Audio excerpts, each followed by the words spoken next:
Chapter 996. If it was an ancient god like Kingu, there was no need for him to take over Enkidu's body. This would lower his own status, so that Kingu must be an impostor as well. But Kingu was Tiamat's son, which was quite fitting for the impostor Enkidu. Speaking of which, Merlin told me something through the stone tablet. Oh, Gilgamesh showed an interested expression. It was obvious that Merlin was also hiding something from Gilgamesh. Merlin cast an illusion on Tiamat when he was in the Utopia, and kept Tiamat in a state of deep sleep, which led to Gorgon's appearance. Wyrm told Gilgamesh about the letter Merlin wrote that he obtained from Anna.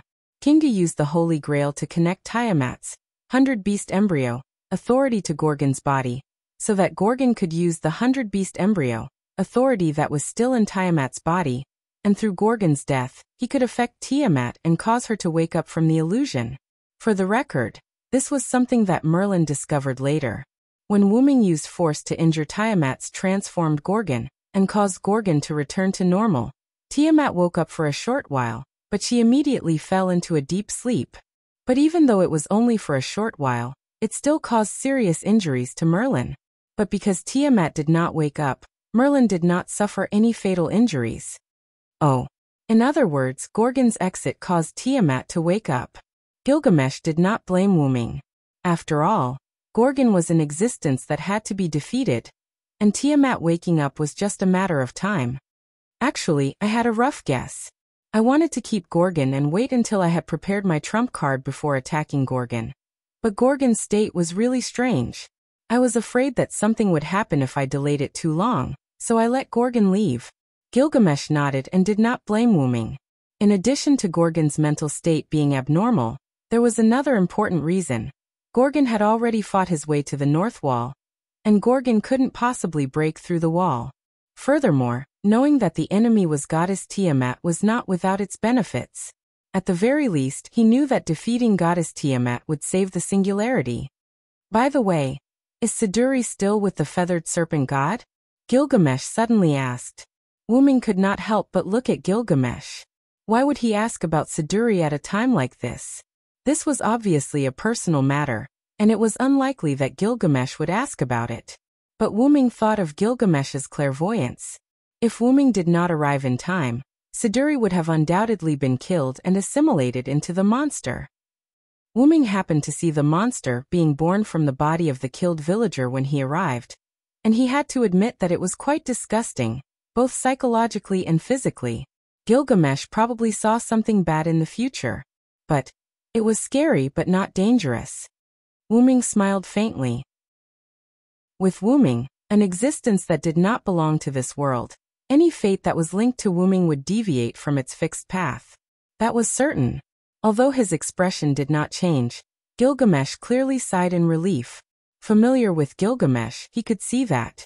But before Wyrm could show an expression of ridicule, Gilgamesh immediately spoke. The Uruk is protected by this king in your power. You should go and support Chaldea and Ishtar. They are the main fighting force at the moment. Gilgamesh waved his hand, and the seat under Wyrm shattered. Without another word, he chased Wyrm out. After all, the king also cared about his reputation. How could he let Wyrm laugh at him? It's still swift and fierce, Wyrm said softly as he walked out of the divine tower. Looking at the canopy that shrouded the entire Uruk, as well as the sporadic magic beasts and monsters that could not enter the canopy, Wyrm finally felt relieved. At least the Uruk was safe. Wyrm leaped and flew directly into the sky. He penetrated the protective light film, and killed the few Kururu and monsters along the way. Then he flew in the direction of the Persian Gulf. Gilgamesh, who was at the top of the divine tower, looked at Wyrm through the open window with his sharp eyes. He picked up the clay tablet at the side again. Being calm in the face of change was also the way of a king. In the direction of the Persian Gulf, Wyrm would kill Kururu and monsters whenever he encountered them. Wyrm, who had almost unlimited magic power, was not someone these things could stop. Soon, Wyrm flew to a position close to the Persian Gulf. However, Wyrm frowned. Although it was not obvious, Wyrm could see that the sea level was rising. Not only that, but the ground was almost full of the figures of those monsters. They were densely packed, like bees crowded in a hive.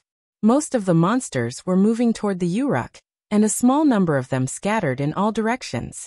It seemed that these monsters knew how to kill.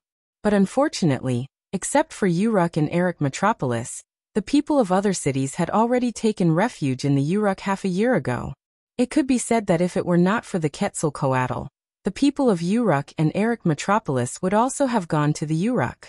However, it was precisely because the people of these two cities did not go to the Uruk that the burden on the Uruk was reduced, which could be regarded as a pleasant surprise. Even if these monsters did not go to the Uruk, they could only go to Erech Metropolis and Uruk. At the moment, those two cities were protected by Fimbaba, Leopard Man Anna, and the missing Gadatsi and others. In all likelihood, they went to the Quetzalcoatl's territory. Wuming did not have to worry at all. Looking into the distance, Wuming found that the distant sky was covered by dark clouds. For some reason he could not see the situation on the sea clearly. He could only see some monsters floating on the sea. Wuming saw them very clearly, but these monsters were motionless as if they were in an incubator. Sure enough, they climbed up from the sea. These monsters were related to Tiamat, and Tiamat was in the Persian Gulf, so it was not surprising that these monsters climbed up from the Persian Gulf. Compared to the monsters on the ground and in the sea, the number of winged mermaids in the sky was not many. No, it was not that there were not many, but these magical beasts had become breeding grounds for the monsters. One after another, Kururu flew to the ground, allowing the monsters to kill them. Then a new monster was born from the body of the killed Kururu. Chapter 997. Perhaps it was because they had absorbed Kururu. These monsters were taller than the other monsters that came ashore from the sea. Their bodies were bigger too. Their originally shriveled and weak bodies had become slightly bulkier. They looked a little stronger. However, Wuming wasn't here to see the demons and monsters. No matter how powerful these monsters were, as long as the final enemy, Tiamat, was defeated, these things would naturally fall apart without a fight. Wuming was there to discuss with Gadatsi and the others. Let's go to Erech Metropolis and Ur City. In fact, Wuming could sense Ishtar's general location through the contract between him and Ishtar. That location was in the direction of the dense forest. Moreover, Wuming did not see Gadatsi all the way from Uruk. The probability of her being killed by these monsters was too low. It could be said that it was almost zero. Putting Matthew aside, Quizzard and Ishtar, the two Venus goddesses, were also there. Moreover, the first Hassan might be hiding in the dark to follow Gadatsi and the others. In short, Gadatsi would definitely be fine. In this way, Wuming would think that Gadatsi and the others had gone to the dense forest. After killing all the Kururu that surrounded them, Wuming did not intend to kill the monsters on the ground. In the entire Mesopotamia, other than the guards at the north wall, there were only humans in the dense forest of Uruk and the Quetzalcoatl. Wuming did not encounter Gadatsi and the others along the way, which meant that they had gone to the dense forest. The Uruk had Wuming's one-time use relic as insurance. The north wall was too far away from here. Gadatsi and the others were in the dense forest. All three places with humans were safe. Wuming did not need to kill these monsters that would continue to be produced. It was still the same statement. After defeating the goddess Tiamat, all problems would be solved. Ur City and Erech Metropolis were not far from the Persian Gulf. Not only Wuming, but the monsters also soon arrived at these two places. Outside Ur City, Fimbaba did not have time to build a vine barrier as the monsters came one after another not long after Fimbaba arrived. Hence, Ur City was still the same as before, with only the dense forest around it as a natural defense. However, the dense forest was a natural hiding place for these monsters. It could be said that the dense forest did not help. However, it was fortunate that Fimbabar was not fighting alone. A figure was flying in the sky. Several flashes of light flashed from the huge bow-shaped weapon of the figure from time to time. Countless monsters were blown away, and the energy generated from the explosions was enough to shatter these monsters. On the ground, a figure was wreaking havoc among the monsters. The explosions did not affect or damage this figure at all. Instead, every monster that came into contact with this figure would be split in half. This was the effect of the strangle skill. These two figures were Ishtar and Quetzalcoatl, the two goddesses of Venus. On the other hand, Gadotsi and Matthew gathered the people in Ur City, and gathered them in a house that occupied a relatively large area. Quick everyone, come here. Funbaba took the opportunity to summon vines outside the house to surround it. Considering that the limbs of the monsters were quite sharp, Funbaba's vine barrier, whether it was in Eric Metropolis or here, was thicker and could automatically regenerate. It did seem powerful and effective, but it also meant that Funbaba had to spend a lot more mana, energy, and time to use it. And because the monsters were approaching, Gadotsi and Matthew kept gathering the people here. They wanted to let the people gather in one house first. After all, building a vine barrier around this big house was much easier than building one around the entire Ur City. Fortunately, Ishtar and Quizard were helping to deal with the monsters, so Funbaba had time to build the vine barrier. But probably because the humans' discovered signal was sent to the group, the number of monsters increased, and Ishtar and Quizard gradually found it difficult to deal with them. Unable to focus on Funbaba, Gadotsi, and the people behind them, the two of them had to concentrate on fighting the monsters. And because of this, the two cunning people accidentally exposed a few of the monsters, and allowed them to rush to the house that had not yet been fully built. Tails, tail, tails, tail. The monsters rushed toward Gadotsi with an incomprehensible voice. Matthew dashed behind Gadotsi. Senpai, please be careful. Matthew blocked the monster, and looked at Gadotsi worriedly. Gadotsi did not care about his words of comfort because she saw a few more monsters running to the front of the house. If the monsters were to enter, it would be terrible. However, Matthew was already having a hard time dealing with one monster, so he did not have time to deal with the other monsters. Funbaba, please? Gadotsi had no choice but to ask Funbaba for help. However, Funbaba was minding his own business and ignored Gadotsi. At this moment, a figure rushed out of the house. It was the winner from before. He held a wooden stick in his hand and rushed to the monster, under the surprised gazes of the other residents. It seemed that he wanted to stop it, even if the price was death. Be careful. Gadotsi could not help but shout. However, in the next second, the wooden stick of the winner was cut off by the monster, and its blade-like forelimbs slashed across the winner. However, under the shocked expressions of everyone, including Ishtar and Quizard, the monster turned its head in puzzlement. In the next second, the golden chain passed through the monster's head, and the monster turned into ashes. Walalul dash. Poochie poochie poochie. The monsters that crossed the line of defense of the two Venus goddesses were all killed by the chains that penetrated their brains and turned into ashes. The one Matthew dealt with was no exception. Could it be Kingu? Matthew immediately guarded Gadotsi. Kingu had just reported his identity near the Persian Gulf, and Kingu's fighting style was very similar to this scene. It was inevitable that Matthew would be mistaken. Clang!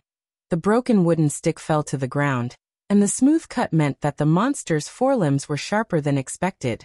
Xian! Lord Hyunryong. The winner slumped to the ground as if he had just survived a disaster. He muttered with excitement and gratitude. In the next second, Wuming descended from the sky and landed in front of the winner. Chapter 998. That's right, the attack just now wasn't Kingu but Wuming's. Seeing Wuming's arrival, Ishtar and Quizard were relieved and no longer paid attention to them. Instead, they focused on dealing with the monsters. Even if there was something missing, Wuming would cover it up, so they didn't have to worry about it at all.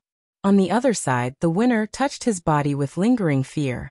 He clearly remembered that the monster just split him open. As expected of Hyunryong, the use of space magic is superb. The device on Gadotsi's wrist issued Roman's exclamation. Space magic? Gadotsi was puzzled. Senpai, it's actually like this. After all, Matthew was a servant.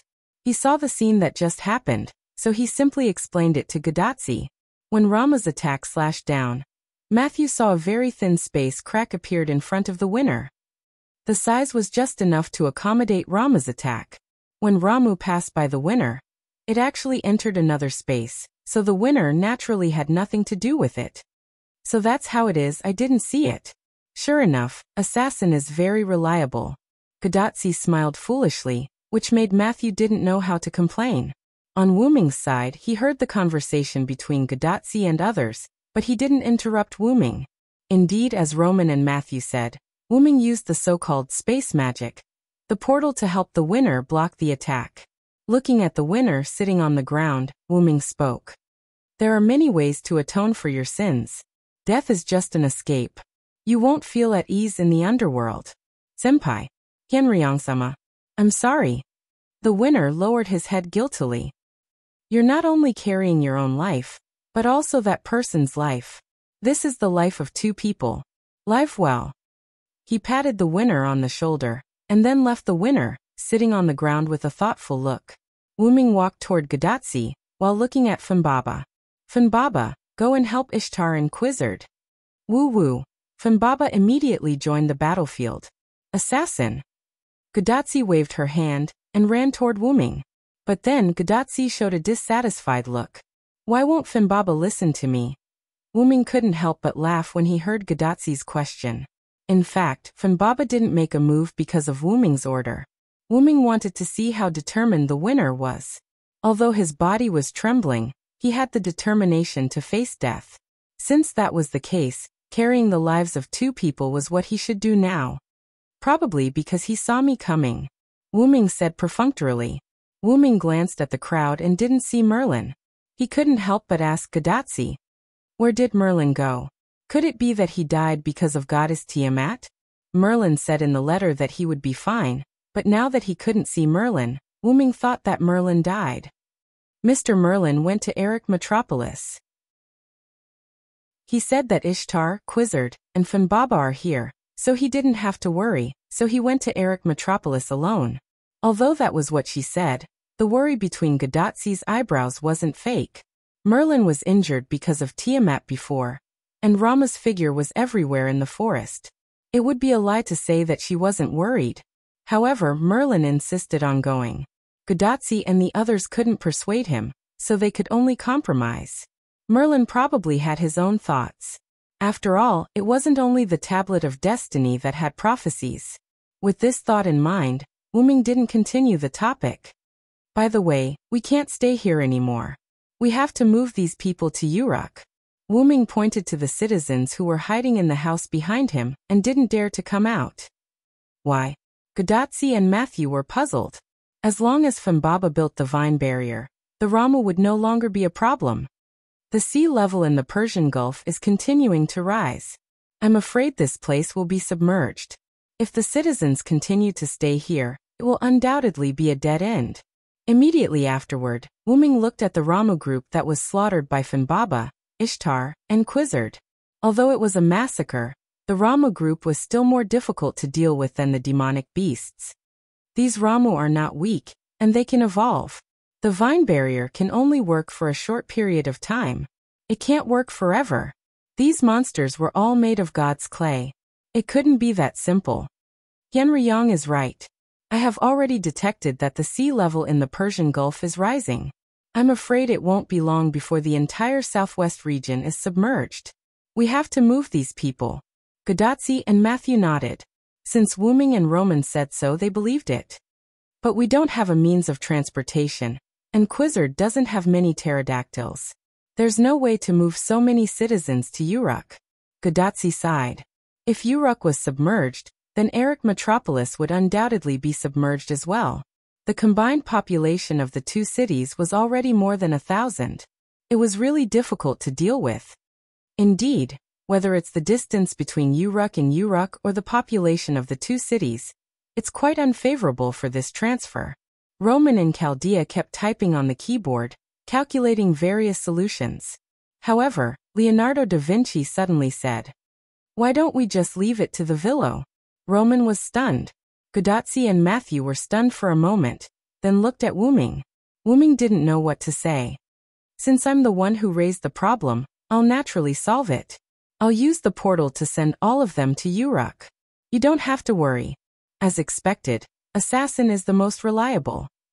Gadotsi smiled. Speaking of which, who gave them the name Ramu? Wuming suddenly asked. It's me. Dr. Roman said weakly. After all, Ramu was a mythical existence in Mesopotamia. Wuming, as a Hyenryong, was mysterious.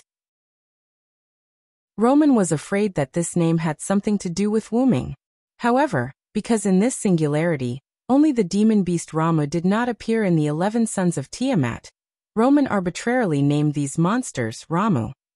Don't be nervous, I'm just asking. Although it was just asking, Wuming was still quite concerned.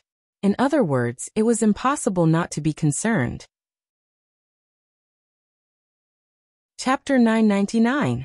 Back then, Wuming was called Ramu by Wuming. No matter how stupid he was, he should know that Hyenryong's identity had most likely become one of the 11 sons of Tiamat, which meant that Wuming was also considered Ramu, and these monsters were also called Ramu. It had to be said that having the same name as those monsters made Wuming feel quite disgusted. However, this was just a code name. After all, Wuming was not Ramu. It was just a myth that was tampered with by later generations. In addition, Wuming gave all the divinity that belonged to Hyenryong to Ereshkigal, so Hyenryong identity could be said to be half-crippled. Therefore, Wuming shook his head and stopped thinking about these things. It's always convenient to have a code name. By the way, did you meet Kingu? Do you know where it is now? Just now, the fake Enkidu who claimed to be Kingu ambushed us when we rushed to the Persian Gulf to support Miss Ishtar. However, Miss Quizzard took advantage of the abnormality and defeated the other party. After that, we rushed over because we were worried about the situation in the jungle. In other words, they did not know. However, Wuming speculated that Kingu was most likely still in the Persian Gulf. With the abnormality and injury, as well as the appearance of Tiamat, it was impossible for Kingu to go anywhere else. Then Wuming spoke to Roman in Chaldea. Roman, send me all the information about the enemy at this singularity. Wuming reached out and tapped on the communicator on Gadatsi's wrist. Although it was a request, when Wuming touched the communicator, Chaldea's data was lost. Hey. Roman's panicked voice was heard. Roman was shocked. Wuming used an unknown method to hack into Chaldea through Gadatsi's terminal and directly copied the information about the 7th singularity from Chaldea's database. What kind of magic can do this? Roman sighed gloomily. There was probably such magic, but Wuming did not know how to do it. Wuming actually asked Kalas to help him obtain information about Chaldea. After all, to Kalas, Chaldea's firewall system was extremely old-fashioned, and it was not a problem to hack into it. Kalas was indeed busy preparing Wuming's trump card, but that did not mean that Kalas was completely useless. Otherwise, Kalas would not have come to this singularity with Wuming. I'll open a portal between Uruk and Eric Metropolis to Uruk. I'll leave the task of guiding the citizens to you. We'll meet again in Uruk. After Wuming finished speaking, he leaped into the sky and released his magic power, disappearing in the blink of an eye. After Wuming left, a black-purple ripple appeared in front of Matthew and Gadatsi. This was probably the portal that connected to Uruk. Perhaps such a portal had also appeared in Eric Metropolis. Senior, is Senior Villo okay? Matthew was a little worried. However, it was not Gadatsi who answered Matthew. Don't worry. He's a god that even I have a new level of respect for. Besides, he's just going to investigate. He won't directly attack Tiamat. Nothing will happen. The Quetzalcoatl, who ran to Matthew's side, comforted Matthew. Then she whistled, and a huge gray pterosaur flew in front of Quizzard. You guys go to Eric Metropolis to help guide the citizens. Leave this to me. Quizzard, who was listening to everyone's conversation, asked Fanbaba and Ishtar to temporarily block Ramu while she sent Gadatsi and the others to transport. Please, Quizzard. Please, Miss Quizzard. Gadatsi and Matthew asked one by one. Yes, leave it to me. Then, let's meet in Uruk. The Quetzalcoatl waved at Gadatsi and Matthew as if it was an order.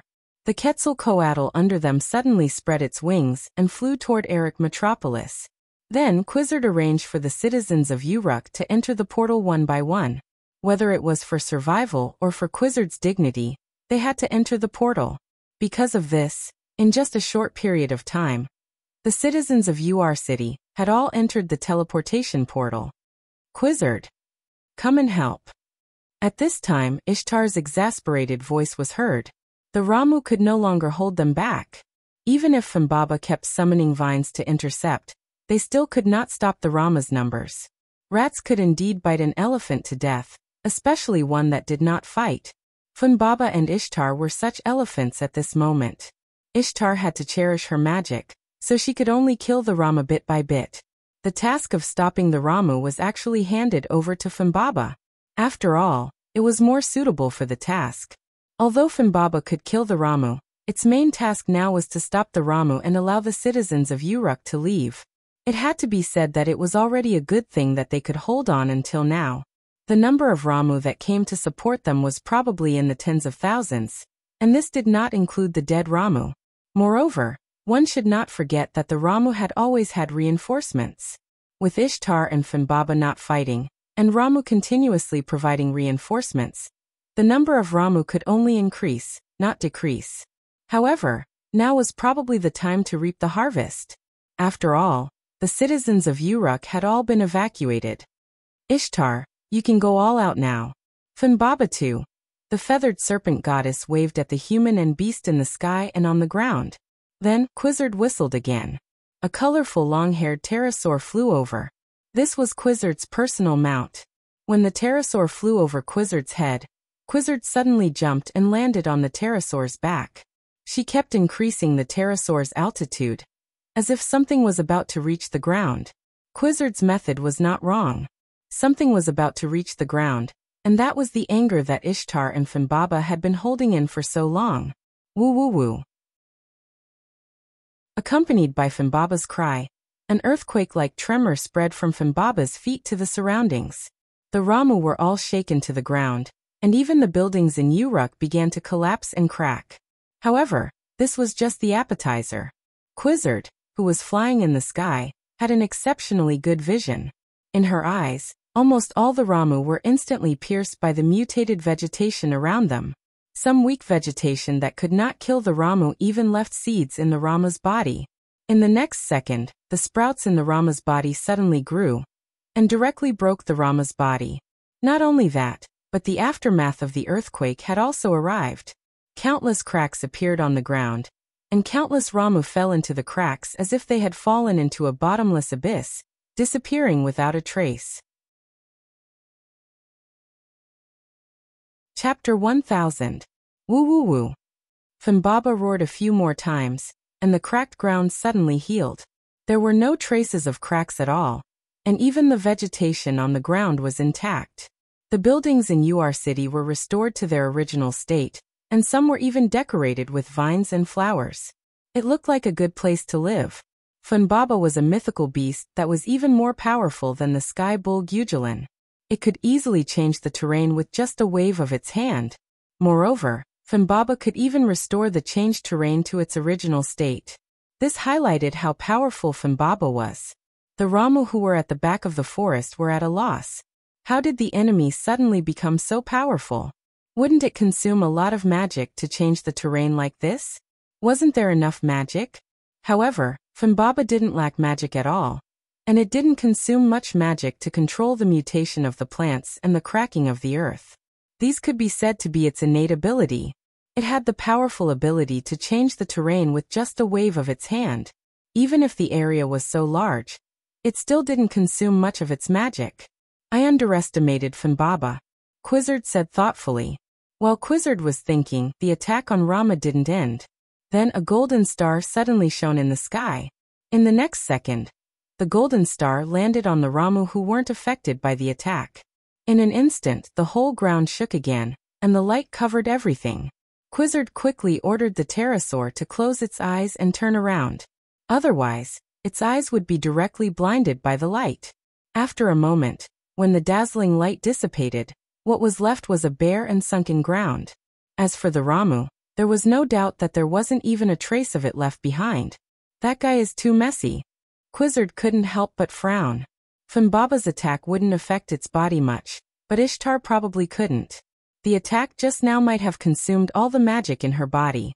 As expected by Quizzard, Ishtar landed on the ground of Ur City. It seemed that she had used up a lot of her magic. In fact, Ishtar wasn't like Fimbaba. The attack just now directly used up all the magic in her body. Ishtar was right. Ishtar, are you okay? Quizzer landed on the ground and came before Ishtar. He could not help but reprimand him. You're too reckless. Yenryong can't replenish your magic now. I accidentally used too much magic. Ishtar laughed. She was obviously acting dumb. However, Ishtar had Wuming's support after all. Even if Wuming's 3 magic crystals were used up, and he couldn't replenish Ishtar's magic quickly, with the contract between Ishtar and Wuming, Ishtar could recover quickly. Moreover, don't forget who Ishtar was. She was the extremely capricious mistress of the heavens. Even if releasing such a terrifying attack would lead to insufficient magic, according to Ishtar's character, she had to release it. Ishtar wanted to release the resentment that she had been holding in for a long time. If she were to be timid because of the lack of magic, it would not be like Ishtar. Quizzard also understood Ishtar's temper. In addition, Ishtar and Wuming's contract could indeed help Ishtar recover her magic quickly. In the end, she didn't say anything. In short, Ishtar was not in a dangerous situation at the moment. They could immediately use the portal that Wuming left behind to go to Uruk. It would be very safe in Uruk. Let's go. Let's go to Uruk. Yenryong's portal is still intact. It did not disappear because of the attack just now. In fact, after Finbaba and Ishtar released the attack, Quizzard had already planned to fly to Eridu with the pterosaur, or directly to Uruk. However, when she landed just now, she found that the portal left behind by Wuming was not affected, which saved her a lot of effort. However, at this time, Finbaba suddenly ran over and was ready to go to Uruk to wait for Wuming. However, Quizzard suddenly found a problem. That was, the portal left by Wuming was not big, and Finbaba was too big, so Finbaba could not enter the portal at all. Quizzard and Ishtar looked at each other, not knowing what to do. They couldn't leave Finbaba alone, not to mention other things. Wuming would definitely be angry.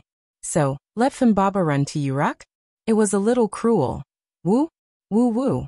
Probably seeing the doubts of the two, Finbaba whimpered twice, and then its body emitted light. The light covered Finbaba, and Finbaba's body was gradually shrinking. It turns out that Finbaba can shrink. Ishtar breathed a sigh of relief. However, when Finbaba shrank, Quizzard and Ishtar, who saw the scene in front of them, were not calm. In front of them, a young girl with green eyes and long green hair appeared. On Wuming's side, on the way to the Persian Gulf, Wuming digested the information he got from Chaldea. Wuming really didn't know much about Tiamat, and this was the main reason why Wuming needed information. After confirming that Uar City and Eric Metropolis were safe, Wuming also had time to go to the Persian Gulf to find out what Wuming was most worried about: the relationship between Tiamat and the root black mud.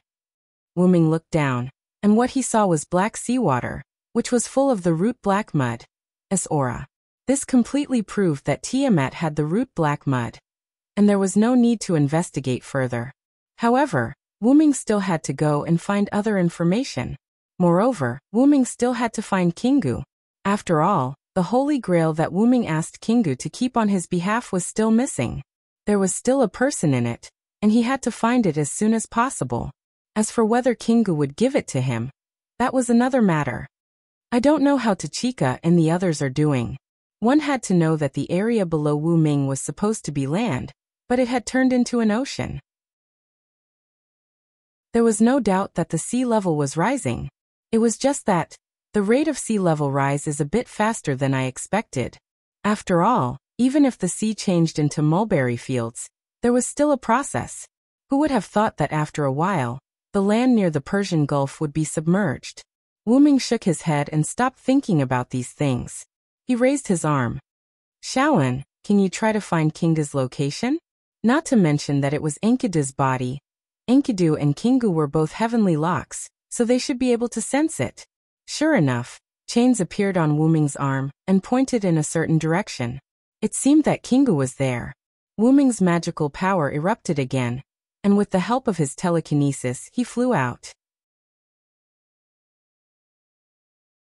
Chapter 1001. On a tall mountain in the southeast.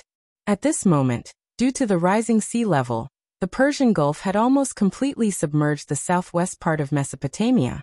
The only land was probably this tall mountain.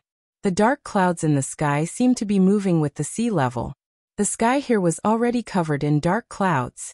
And on the peak of this tall mountain, the white-clothed green-haired puppet stood at a place with an excellent view, looking at the Persian Gulf in the distance. However, its unfocused gaze showed that it was absent-minded at the moment. This person was the one who used Enkidu's body, the one who called himself Kingu. "My mission is over," Kingu muttered to himself.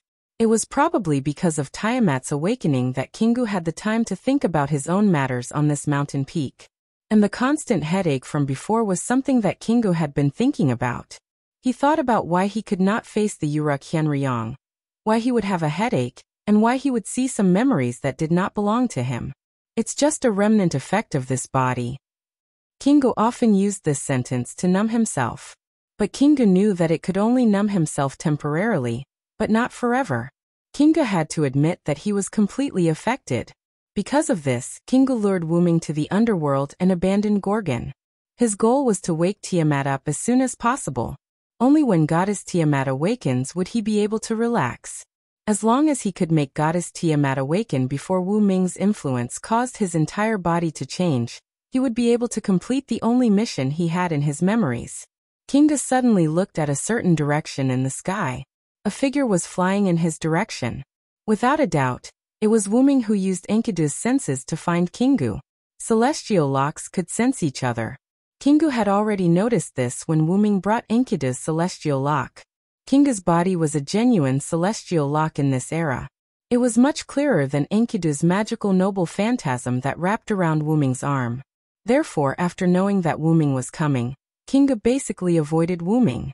To be safe, Kingu didn't even come into contact with Uruk's servants. Even if there was a chance to kill Chaldea's master, Kingu gave up many opportunities to avoid being deeply influenced by Wu Ming again. Although Kingu met Wu Ming in the end, it couldn't resist Wu Ming. When Gorgon lost its self-control and was influenced by Tiamat to attack the North Wall, Kingu had been holding back.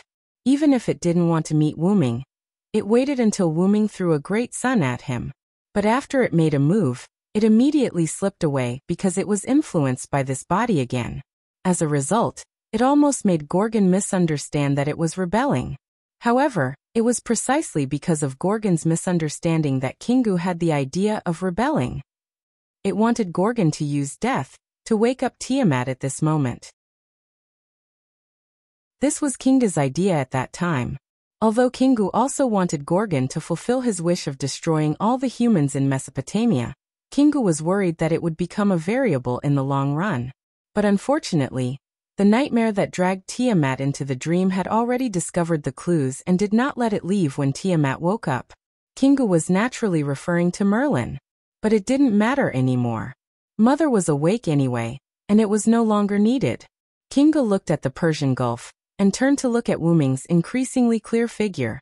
Now, it only had to solve the problem caused by this body, even if the end result was death. Kingu was abnormal at this moment. Its purple eyes calmly looked at Wu Ming, who was floating in the air parallel to it. And when Wu Ming saw that Kingu did not escape, he wanted to have a chat with Kingu. "Should I call you Kingu, or should I call you Enkidu's successor?" Wu Ming was the first to speak. "Name doesn't matter." Kingu answered Wu Ming calmly. It looked like it had given up everything to fight Wu Ming in the final battle. But Wu Ming could see something from this sentence. Kingu admitted that it was not Tiamat's son Kingu. It was just a name given to it. Similarly, Kingu also realized that it was a consciousness produced by Enkidu's body. In other words, it was Enkidu's successor. "I can see that your nature is not bad. Why do you stand on the opposite side of humans?" "Of course it is because this is Mother's wish." Kingu answered Wu Ming's question without hesitation. "I am Mother's son who loves Mother. I am a puppet loyal to Tiamat. I am also another consciousness produced by Enkidu's body. Helping Mother fulfill her wish is my everything." Kingu's voice suddenly became louder. Kingu admitted everything. It was a fake Enkidu who used the name Kingu. It was a puppet controlled by Tiamat. It had no memories, no friends, no family. It was a pitiful weapon, tool, that could not even be considered a living being. The real Kingu had a mother and friends. He stood on his mother's side and died for her. God Kingu died a worthy death without regrets. Enkidu also had Gilgamesh, a close friend, and Wuming, a person he believed in and served. His friend, Gilgamesh, treated him as his only friend and would always remember him. The god he believed in brought him to his side. Enkidu died without regrets.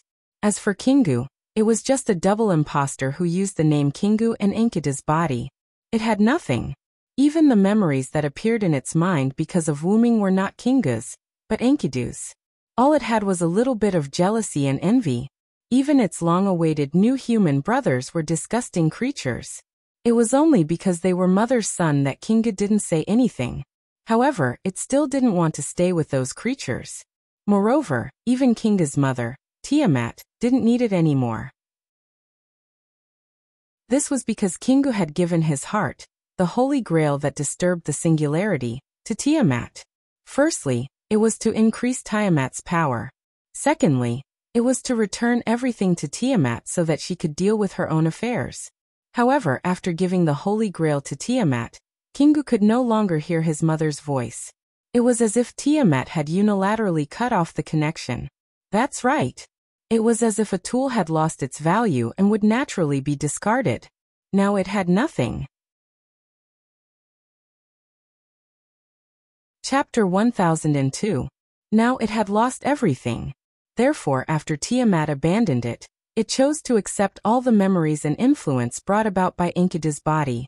It was also because of this that it no longer had a headache when facing Wuming. Hee. At this moment, Kingu actually smiled at Wuming. Coupled with that familiar face, Wuming could not help but feel that Enkidu was smiling at him. Then Kingu said something that shocked him. Lord Wuming, you came to me to ask for the Holy Grail, right? Kingu knew Wuming's name. How could Wuming not be shocked? Uruk Hyenryong's real name had always been a mystery in Sumer mythology. Only Gilgamesh and Enkidu knew Wuming's real name. Even the Sumer's godin and Gilgamesh's father, Lugarbanda, who made a deal with Wuming, did not know. From this, it seemed that Kingu had really accepted the memories brought about by Enkidu's body. Although he did not know if it was all or part of the memories, Wuming knew that it was no longer just Kingu, but a Kingu mixed with Enkidu's memories. It was no longer just Kingu. Then, without waiting for Wuming to recover from his shock, Kingu spoke again. The Magic King's Holy Grail is my heart. I have already returned the Holy Grail to Mother. The heart was given to someone else, but Kingu was still alive. There was no doubt that it had found a replacement for the heart. It was obvious that it was the Holy Grail that Wuming had asked Kingu to protect before leaving. Wuming couldn't help but frown. Wuming could not possibly dig out Kingu's heart, could he? Besides, Kingu already had Enkidu's memories, so it could be considered half an Enkidu or a successor to Enkidu. Furthermore, it seemed like Kingu did not intend to become enemies with Wuming anymore. Wuming could not dig out its heart no matter what. Since that's the case, I'll leave the Holy Grail with you for now. I'll take it out when I find something to replace your heart. Then Wuming waved his hand, and Enkidu's heavenly lock flew towards Kingu. But just to be safe, I can't let you act alone. Who knew what Kingu would do next? Tiamat was its mother, and it had become its obsession. If something bad happened, Wuming would have no one to cry to, so it was better to keep it by its side. Even to an imposter like me, you're still as gentle as ever, Sir Wuming. Kingu smiled, but its heart was in pain. The nicer Wuming was to it, the more upset it felt. Just as the heavenly lock was about to touch Kingu, Kingu suddenly raised its hand and condensed magical power into a hand knife, as if it was resisting. This was within Wuming's expectations. However, in the next second, Kingu's action made Wuming's pupils dilate. Puchi! Kingu stabbed its hand knife into its own chest, and blood splattered everywhere. Wuming! Sir, although I don't have the right to say this, but you and my mother are my everything. I've already repaid what I owe to my mother. Now, it's time for me to return to you what I owe you. In the next second, Kingu dug out its heart. Along with the scarlet blood, a pure golden holy grail appeared in Kingu's hand. Then, Kingu used the last of its strength to throw the holy grail in Wuming's direction. I'm very ashamed of my previous interference. This body is Enkidu's body, Not mine, but I can only atone for my sins with my death. After Kingu finished speaking, it collapsed on the ground and did not move at all. Only the blood that flowed out of its heart stained the ground around it. In the end, Jingu's purple eyes, which seemed to be satisfied, slowly closed. Wuming subconsciously used the Holy Grail to look at Kingu lying in a pool of blood without saying anything. He just looked at it quietly. Kingu had already decided to die. Although it could still be saved, Wuming did not have the right to interfere, because that was the choice made by the consciousness of Enkidu's body. Wuming respected Enkidu. It's probably because your memories have affected it too deeply, Wuming said to Enkidu's heavenly lock as if they were chatting. Heavenly lock, which had already returned to Wuming's side, wrapped around Wuming's body and rubbed Wuming's face to show its approval. Enkidu himself knew how heavy his feelings for Wuming were. To Enkidu, Wuming was like a father, a lover, a teacher, and a god that he believed in from the bottom of his heart. After Enkidu was cursed to death by the gods, his soul also willingly left with Wuming, and became Wuming's noble artifact. From this, it could be seen how heavy Enkidu's feelings for Wuming were. Through the restraining force, this emotion had become something shared by every parallel world's Enkidu, and the Enkidu of this singularity was no exception. The heavy feelings turned into memories and stayed in Enkidu's body for a long time after his death. Wuming was the primer that opened up these memories. After Kingu saw Wuming, the memories that had been gathered in his body for a long time surged into his heart and turned into feelings. They fought with his thoughts of Tiamat, causing Kingu to have a headache. However, Kingu was just another consciousness that was born in Enkidu's body. How could a piece of white paper that was only stained with a little red resist the assimilation of a piece of paper that was stained with different colors? It was only a matter of time before Kingu was occupied by Enkidu's memories. It was because of this that Kingu chose to kill Gorgon and awaken Tiamat. This was to prevent him from changing after accepting Enkidu's memories. As it turned out, Kingu had indeed undergone an unprecedented change. If one had to describe it, the current Kingu was very similar to the Ishtar in this singularity. The Ishtar in this singularity was a new personality that merged with the goddess of the gods, Inanna, and the modern human girl, Rin and Osaka. It was just that the personality of a god was the main part, and the personality of a human was the secondary part. But even so, this was still a new personality that was different from the gods Inanna and the human Rin and Osaka's new personality. The current Kingu was a new personality that merged with Enkidu's memories, and the consciousness of Kingu formed in this singularity. The new personality not only had love for Tiamat, but also had feelings for Wuming. Because Enkidu's memories had a huge impact on Kingu, the new personality's feelings for Wuming took up most of the time, and its love for Tiamat took up a small part. Furthermore, Kingu thought that Tiamat had unilaterally given up on him, so the only thing left in his mind was his feelings for Wuming, or rather his guilt. Chapter 1003. It was probably because of his feelings for Wuming that the new personality Kingu thought that he had committed a grave mistake and died out of shame. In the end, Kingu dug out his own heart and gave it back to Wuming. Kingu's nature isn't bad, he was just used by someone else. Wuming's tone carried a hint of anger when he thought of this. Kingu was still a consciousness born from Enkidu's body. For Enkidu, who had already gained intelligence and was known as a pure person, even if it was a body left behind after death, the consciousness born from it wouldn't be too bad. At most, it would just lack some compassion. In a situation like Kingu's, unless someone deliberately guided him. This was what made Wuming angry. Someone used Enkidu's body to create a new personality. This person must be Gidia. Enkidu was Enkidu. Even if it was a different consciousness, it was still a consciousness born from Enkidu. It wasn't something that anyone could touch. Wuming believed that if Gilgamesh knew about this, he would be just as angry as Wuming, or even more angry. Gilgamesh's only close friend had been used. Just this point alone was enough to make him furious. Even though Gilgamesh didn't react much when he found out about Enkidu's impersonation, that was only the self-cultivation of a wise king. If Gilgamesh had the opportunity to deal with Gidia, Gilgamesh would definitely let him have a taste of the oldest king's anger.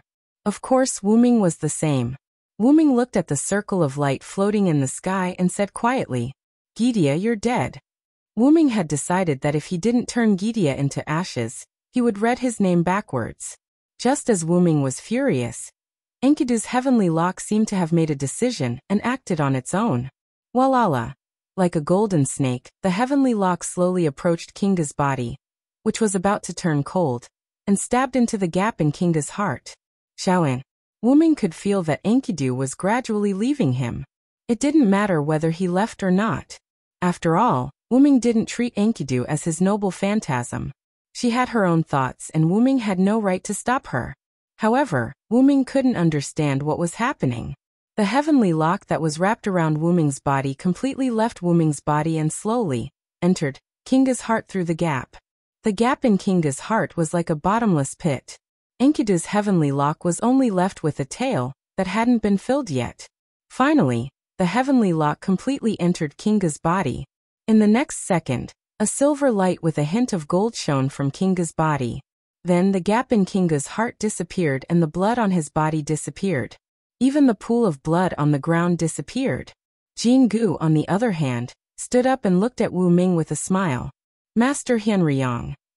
This gave Wuming an unprecedented surprise. At this moment, the person in front of him wasn't Kingu, but the real Enkidu. Enkidu and Kingu both knew his real name. However, probably because Enkidu was Wuming's chief priest, she preferred to call Wuming Master Hianriyang. This was the tacit understanding between Wuming and Enkidu. Moreover, this was undoubtedly Enkidu's smile, so the person in front of him was definitely Enkidu. "You fused with Kinga's body?" However, after asking this question, Wuming wanted to slap himself. This was clearly Enkidu's body, and Kingu was just another consciousness born from this body. How could he say that he had fused with Kingu? It should be Enkidu who had returned to his body. In other words, the heaven lock Enkidu had returned. Seeing Wuming's embarrassment, Enkidu smiled and nodded. "I've accepted Kingu, so you can say that I've fused with Kingu." Looking at Enkidu's eyes, Wuming noticed that the pair of golden eyes, Enkidu's golden eyes in the game, flashed with a hint of purple. It seemed that the two of them had really fused. "It won't be a problem for you, right?" Wuming was a bit worried. After all, Kingu was determined to die, so Wuming was worried that Enkidu would be affected. However, Enkidu shook his head. "Even if it's not for the next plan, I won't seek death for you anymore." After Enkidu said this, Wuming understood that Kingu and Enkidu had indeed fused together. After all, I referred to both her and Kingu. Then Wuming sighed. "Is this really okay?" If Enkidu insisted on saving Kingu, Wuming had other ways. For example, he could immediately use the teleportation portal to find Gilgamesh in Uruk. The Holy Grail in Gilgamesh's treasury could be used as a replacement. There was no need for Enkidu and Kingu to fuse at all. "That's good." Enkidu smiled and nodded. "It's the consciousness of this body that wants to die. Since that's the case, let me, who is also the consciousness of this body, make the change." Kingu was determined to die. Since that was the case, Enkidu and Kingu would fuse together and directly dispel Kinga's suicidal thoughts. After all, no matter how much Kingu wanted to die, he had to be careful. This body no longer belonged to Kingu alone, but also to Enkidu. If he dragged Enkidu to die with him, it would go against Wuming's intentions. It was already treacherous enough, so it could not make any more mistakes.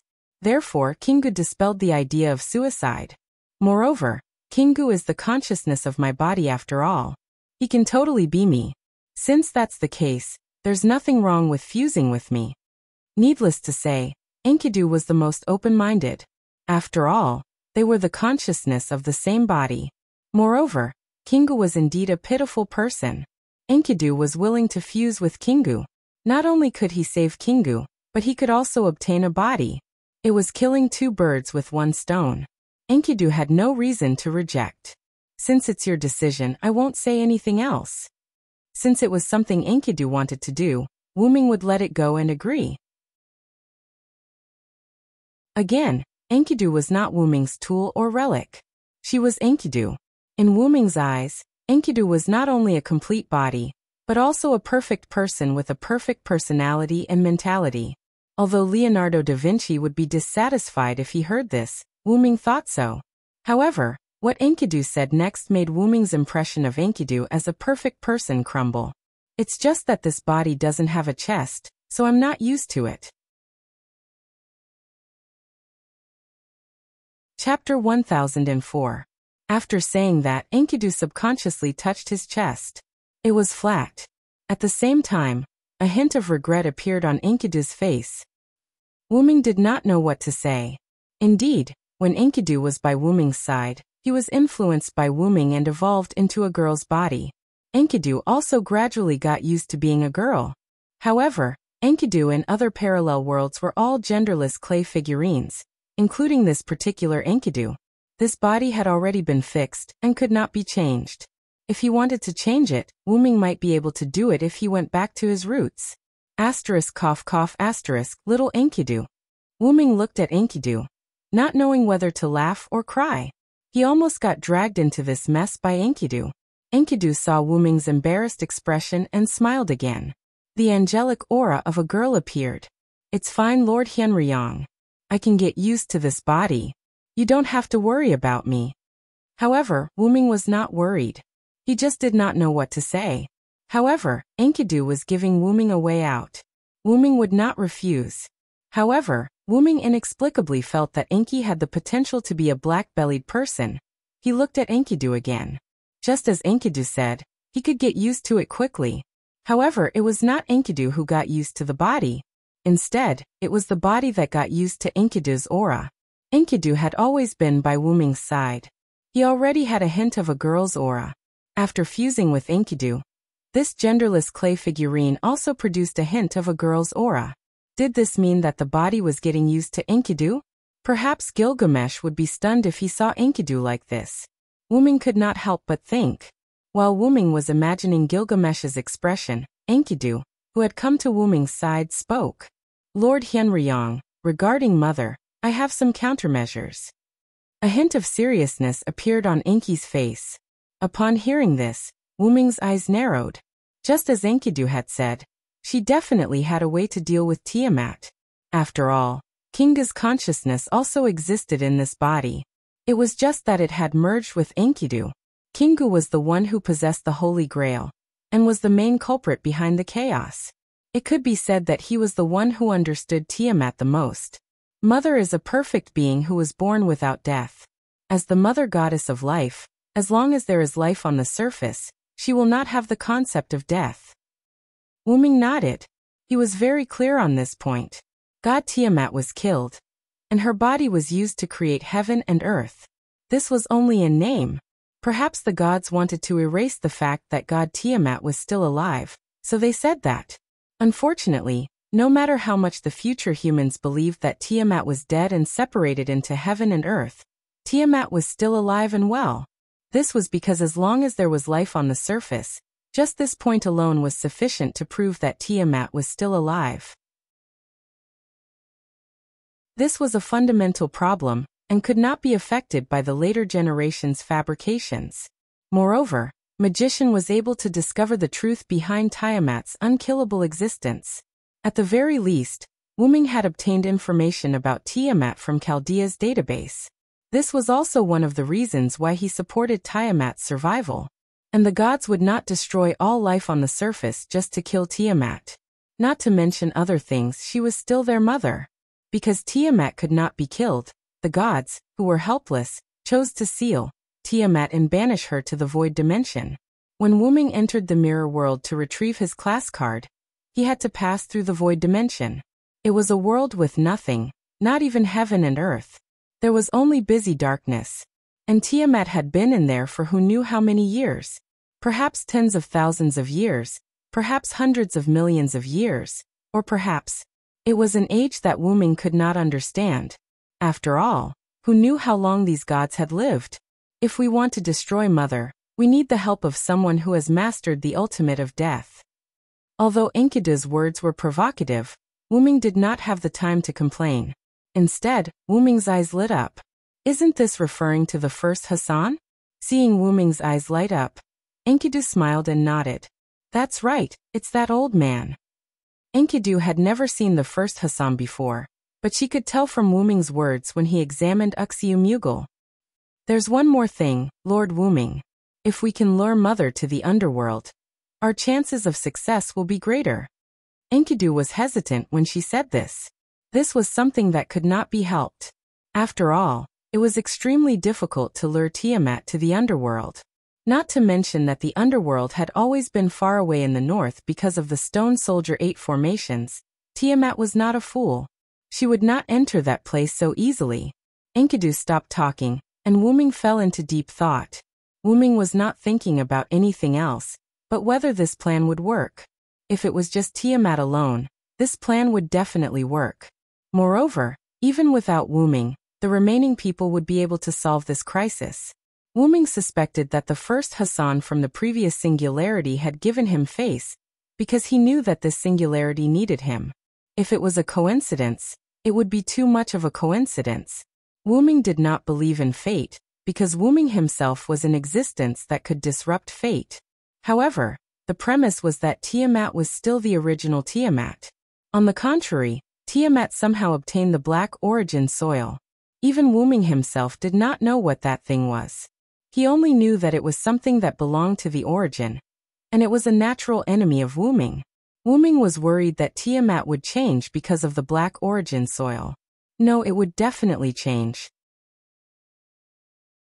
Aziz Dakaha in the box court world had undergone a huge change after being possessed by the black origin soil.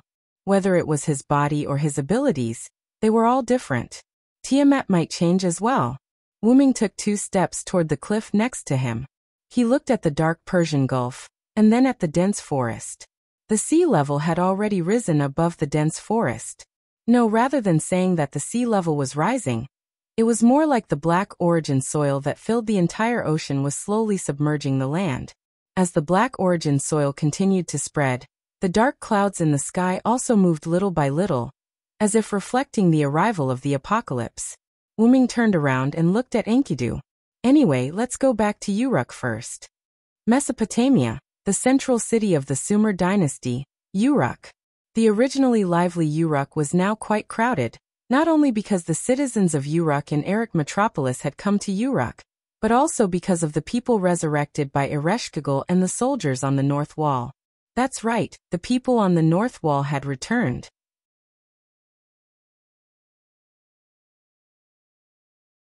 Chapter 1005. Yes, the people of the North Wall had returned.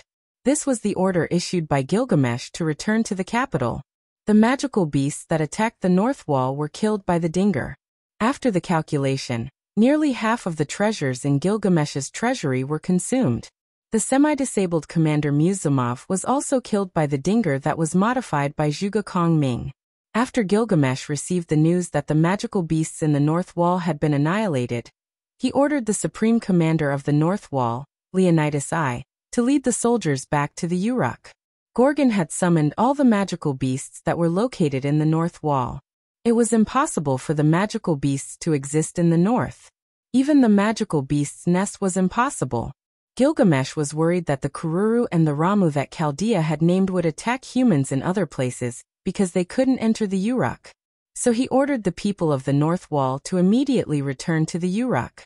In the land of Mesopotamia, only the southern jungle, the Uruk city and the North Wall were confirmed to have humans. The southern jungle and the Uruk were protected. Only the North Wall couldn't protect the flying Kururu. Zhuge Kongming agreed with King Gilgamesh's order after hearing the news. He immediately discussed with Leonidas I to lead the soldiers back to the Uruk. It was worth mentioning that the return route was underground. Although the acceleration ability of the underground passage couldn't support so many people, but it was a hidden underground passage. The underground passage was protected by the stone soldiers. The magical beasts couldn't detect it and couldn't enter. It was very safe. Although not all the soldiers of the North Wall had arrived in the Uruk, but most of them had entered the underground passage. It was only a matter of time. At this moment, it could be said that almost all the human cities of this era had gathered in the Uruk. However, because of this, the Uruk was completely overcrowded. Siduri, who had followed the citizens of Erech Metropolis back to the Uruk, ordered the soldiers to speed up the construction of temporary residences for everyone and every family. At the same time, she was worried about the supplies. The various utensils were still manageable, but the main problem was that there was not enough food. Currently, the periphery of the Uruk was filled with those strange magical beasts. Only the Uruk, which had been transformed into a fortress city, was safe. However, there was not much food in the city. According to Siduri's calculations, it was only enough for the entire city's citizens to eat for 3 to 4 days. And this was under the condition that they had to scrimp and save. The real time might be even shorter than this. Fortunately, the people gathered in Uruk did not complain, especially when they saw the dark clouds drifting over from the Persian Gulf. Or rather, the dark red ominous clouds. The citizens became even more united. The elderly were supported by the young people when they walked. People gave way to each other when they ate. There were also many people who invited people who didn't have a place to live to stay in their homes. In short, it was a scene of unity where everyone helped each other. Every time Siduri saw this scene, she would have a thought. This was probably the reason why the Uruk could last for half a year under the attack of the magical beasts. Siduri's adjutant, who was assisting her, would occasionally be stunned by the smile that came from Siduri's thought. The thin veil couldn't hide this overly sacred smile at all. But after this thought, Siduri's heart was filled with deep worry. After seeing the good side of people, she really didn't want to see the evil side of people. Siduri knew that now, everyone was living well. If 7 days later, when there was a lack of food, the evil in people's hearts would probably be drawn out. If an example had to be given, it would be like the 2 citizens of Uruk who were challenged by Ramu to a one-on-one duel. Both of them would try their best to kill each other for a slim chance of survival. This was also something that couldn't be helped. I hope that King Gilgamesh and Lord Hyenryong can solve this crisis as soon as possible. Looking at the direction of the God Tower, Siduri prayed. That's right, this was the reason why Gilgamesh didn't appear at this critical moment. He was in the God Tower discussing with Chaldea and the others. At the top of the Uruk God Tower, between the thrones. All the soldiers in the room had disappeared because they were all sent out by Gilgamesh to support Siduri's work. Only Gilgamesh and Chaldea's group, the gods that Wuming pulled into the group, and a little girl who looked like a young version of Enkidu running around with Fufu between the thrones were left in the room. This little girl was Fumbaba, who returned to Uruk with Quizzard and Ishtar. Although everyone, including Gilgamesh, was surprised, the most important thing now was to discuss Tiamat. The issue of Fumbaba was put at the back. At this moment, everyone was standing in the middle of the thrones, surrounding a virtual projection. A moving living factory, magic power enough to launch interstellar travel, a huge life source stored in the body, the God's Ark that humans will need hundreds of years to realize. Roman's voice was heard from the projection. This is Tiamat's true face. As his voice fell, Gadotsi and the others showed a melancholy expression.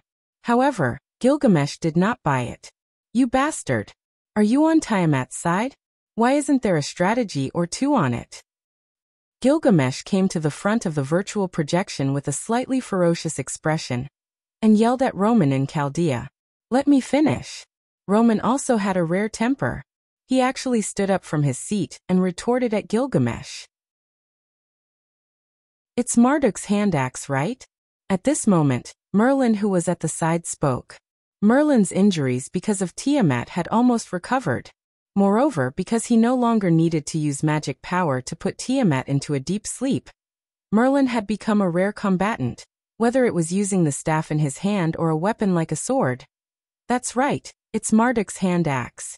Roman nodded and sat down again. The god Marduk is the existence that killed Tiamat in the myths. His hand axe should be able to cause damage to Tiamat. This sentence came from Leonardo da Vinci, who was next to Roman in Chaldea. However, he only said can cause damage, and did not say can kill Tiamat. This meant that Leonardo da Vinci did not dare to jump to the conclusion that Marduk's hand axe could kill Tiamat.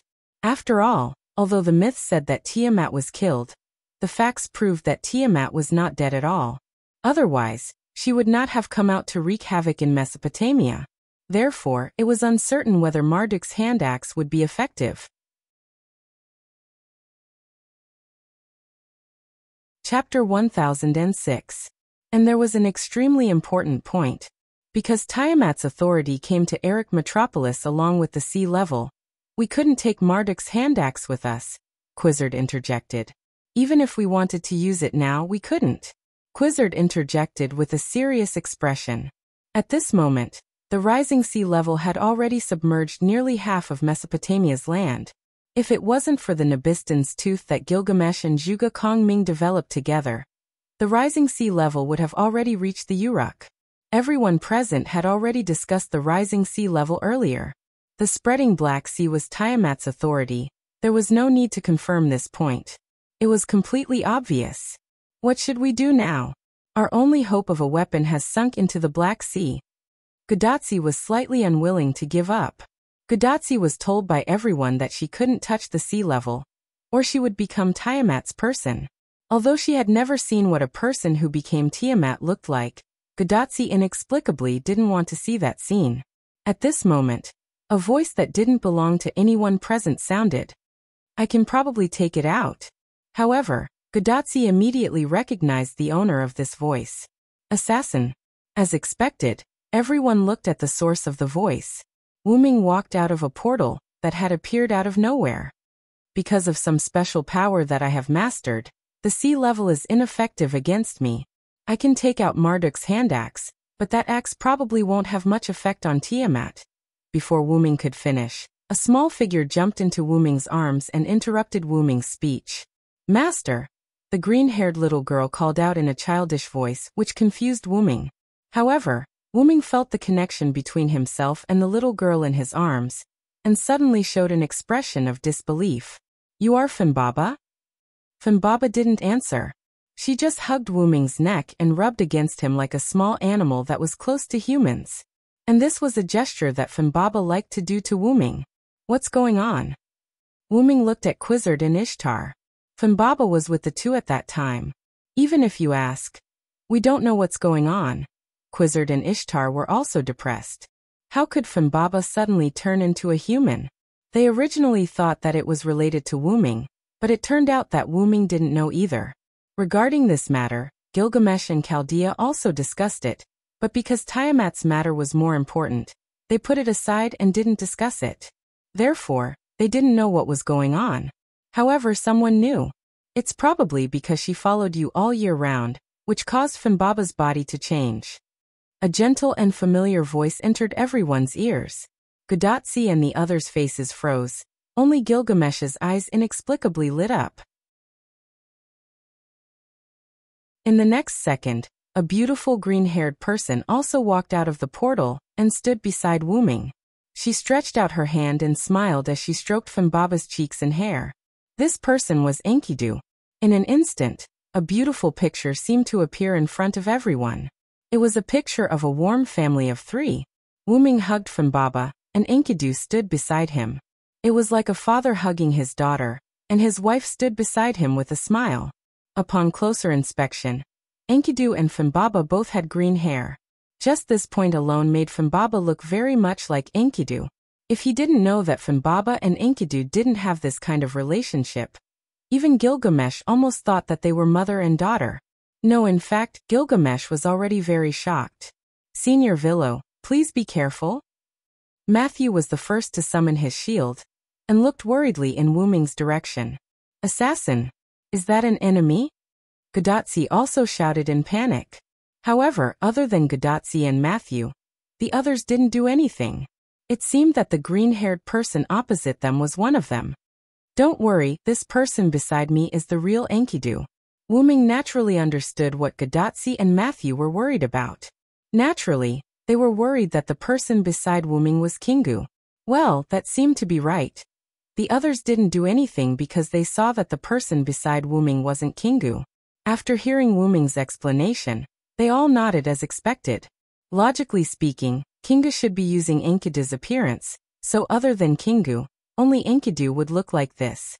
Since that was the case, for those who hadn't seen Enkidu before, this person must be Enkidu. However, Ishtar was a little confused. She had seen Enkidu before, so why was Enkidu filled with the aura of a young girl? Not only Ishtar, but Gilgamesh was also shocked. just as Wuming had guessed. His originally sexless best friend had turned into a woman? What was going on? Enkidu. Gudatsi and Matthew looked at each other in confusion, but looking at the reactions of the people around them, it seemed probably really was Enkidu. However, Kingu and Enkidu looked exactly the same, so it was normal for Gudatsi and Matthew to mistake them for each other.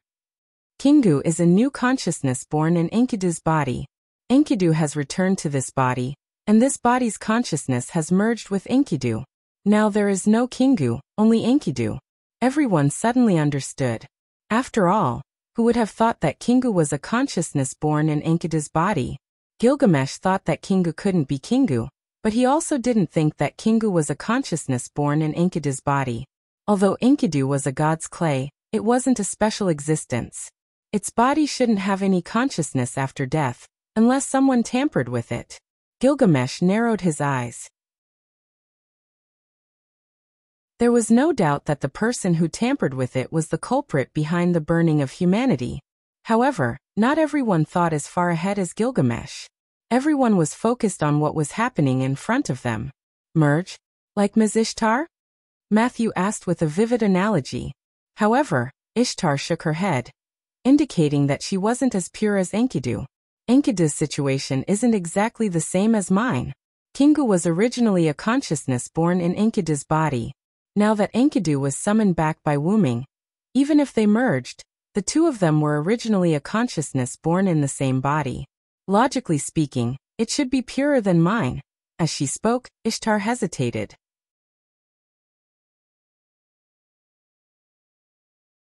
Chapter 1007. That's right, Ishtar's expression was very conflicted. The other party was indeed Enkidu. She could vaguely see a hint of disgust in Enkidu's eyes. Only Enkidu would look at her like that. Kingu would not. But, logically speaking, Enkidu should not have the aura of a young girl. Could it be that there was an unexpected change due to the fusion? It was because of this that Ishtar hesitated. But this was the only conclusion she could make at the moment. Even Gilgamesh came to the same conclusion, or rather, he did not want to delve into it. This was indeed his close friend. Through unintentional eye contact, he could tell that this was not Kingu. Anyway, as long as it was Enkidu, it did not matter if it was a man or a woman. This was the magnanimity of the most ancient king. Actually, there was a small accident in the middle. Anyway, this is Enkidu without a doubt. Wuming made up an excuse. After determining Enkidu's identity, Wuming did not dwell on the issue of Funbaba turning into a human, and returned to the original topic. If we use Marduk's hand axe to deal with Gorgon, it will definitely work. But if we use it to deal with Tiamat, I really don't think it will work. Wuming still had the same opinion. He could indeed retrieve Marduk's hand axe from Eric Metropolis that was submerged by the Black Sea, but it would take twice the effort for half the result. In short, Wuming was still against it. As expected, even Hyunryong said so. Chaldea's Roman let out a sigh. Since Hyunryong said so, there's a high chance that it won't work. Leonardo da Vinci added. Ishtar nodded as well. Hyunryong may be a foreign god, but in certain aspects, she does no more than I do. Ishtar's expression was slightly unnatural. However, Gilgamesh would not let go of any opportunity to reprimand Ishtar. Have you are the goddess of greed who is obsessed with gems. Of course, you don't know as much as a foreign god. Ishtar's body trembled. There was no doubt that he was right. There was nothing that could be done about it. Ishtar had been spoiled by all the gods. She had long been neglecting her duties. Even the bull of the sky. If it was any other normal Sumer god, they would more or less have some information about Tiamat. Although Ereshkigal was also a god of the Sumer pantheon, she was not a normal god. However, as everyone knew, Ereshkigal lived in the depths of the underworld all year round. She did not care about worldly affairs and only cared about the underworld. To be honest, she did not know much about Tiamat. As for Wuming, a foreign god, it was already good enough that he knew more than Ishtar. After all, he was only an outsider, who had stayed in Mesopotamia for less than 100 years. His joining of the Sumer pantheon was caused by the later generations of the Sumer pantheon. So what if I don't know? Isn't it fine as long as the Xianlong is here? Ishtar yelled at Gilgamesh as if she had nothing left to lose. This made Gilgamesh, who was delighted by Ishtar's embarrassment, laugh heartily. Ishtar's trusting words made Wyrm feel a little embarrassed. In fact, he did not understand either. What did he know? He was just a super high hypostasis dragon who had stayed in Mesopotamia for less than 100 years. At first, he just wanted to recover from his injuries and find Yggdrasil, who had fused with Fimbaba, so he made an agreement with Lugarbanda. He would protect the Uruk, and the Uruk would believe in him. If it were not for the group of Sumer gods who came to Wyrm to chat and sound him out, Wyrm would not care about the Sumer pantheon. Maybe he did not even know who the king of the Sumer pantheon was, let alone Tiamat. The reason why Wyrm said that Martyr's hand axe did not work was entirely because Tiamat had the origin of black mud. Just like Az-Dakaha, the whole dragon changed after he had the origin of black mud. His abilities were all different from before. It could be said that if it were not for Wyrm in the Hakata world, the upper level of the Hakata world would have perished, let alone the lower level. However, although Wyrm knew his own situation, Wyrm was not the pot calling the kettle black. But the others did not know that. They all thought that Wyrm made a judgment on the premise that he understood Tiamat. In their opinion, since Wyrm said that it did not work, it was probably true. Everyone's face sank, probably because the only way to work on Tiamat at present was also ineffective. Gilgamesh was the only one who smiled. But giving up without trying isn't this king's character. Or Hyenryong, do you have a good idea? This was Gilgamesh's trust in Wyrm. He believed that Wyrm must have a way. However, Wyrm did not answer Gilgamesh's question. Instead, he looked at Merlin, who had not spoken much. Merlin, what do you think? Merlin was not a taciturn person like Anna, but surprisingly, Wyrm did not hear Merlin speak after arriving here. Me? Ahahaha, what can I possibly think of it? Merlin tried to play dumb. Wyrm did not believe that Merlin insisted on going to Eric Metropolis alone without a purpose. Wyrm knew very well that the Eric Metropolis had a roller seal that could predict the future. Merlin might have seen something. But since Merlin did not want to speak in front of everyone, Wyrm decided to ask him in private later. Actually, I have been preparing my trump card. I need some time. Everyone couldn't help but widen their eyes. Can you deal with Tiamat? Godatsi couldn't help but ask. Everyone's eyes were also focused on Wyrm. Yes. Wyrm's answer was simple and clear, as if he had a 100% chance of winning. However, Wyrm had no intention of explaining what his trump card was, which made Ishtar a little irritable. She actually knew Wyrm very well, not because of their teacher-student relationship, but because they were rivals. As the saying goes, the person who knows you best is not your friend, but your enemy. Ishtar used to fight with Wyrm all day long, and was defeated by him. Because of this, Ishtar, who studied Wyrm every day, was familiar with Wyrm. She knew that Wyrm would not fight a battle without preparation. Since Wyrm said yes, then there must be no problem. However, back to the past, no problem was no problem. Ishtar's irritable temper was one thing, but Ishtar's irritable temper was another. Because when it came to Ishtar's irritable temper, it was Wyrm who kept her in suspense. Damn it, Hyenryong, can't you be more straightforward? You're always keeping me in suspense. Ishtar crossed his arms in front of his chest and glared at Wyrm while gnashing his teeth. You really aren't cute, Ishtar. You have the same face, but Ereshkigal is cuter. Everyone was stunned. Right, there was still Ereshkigal.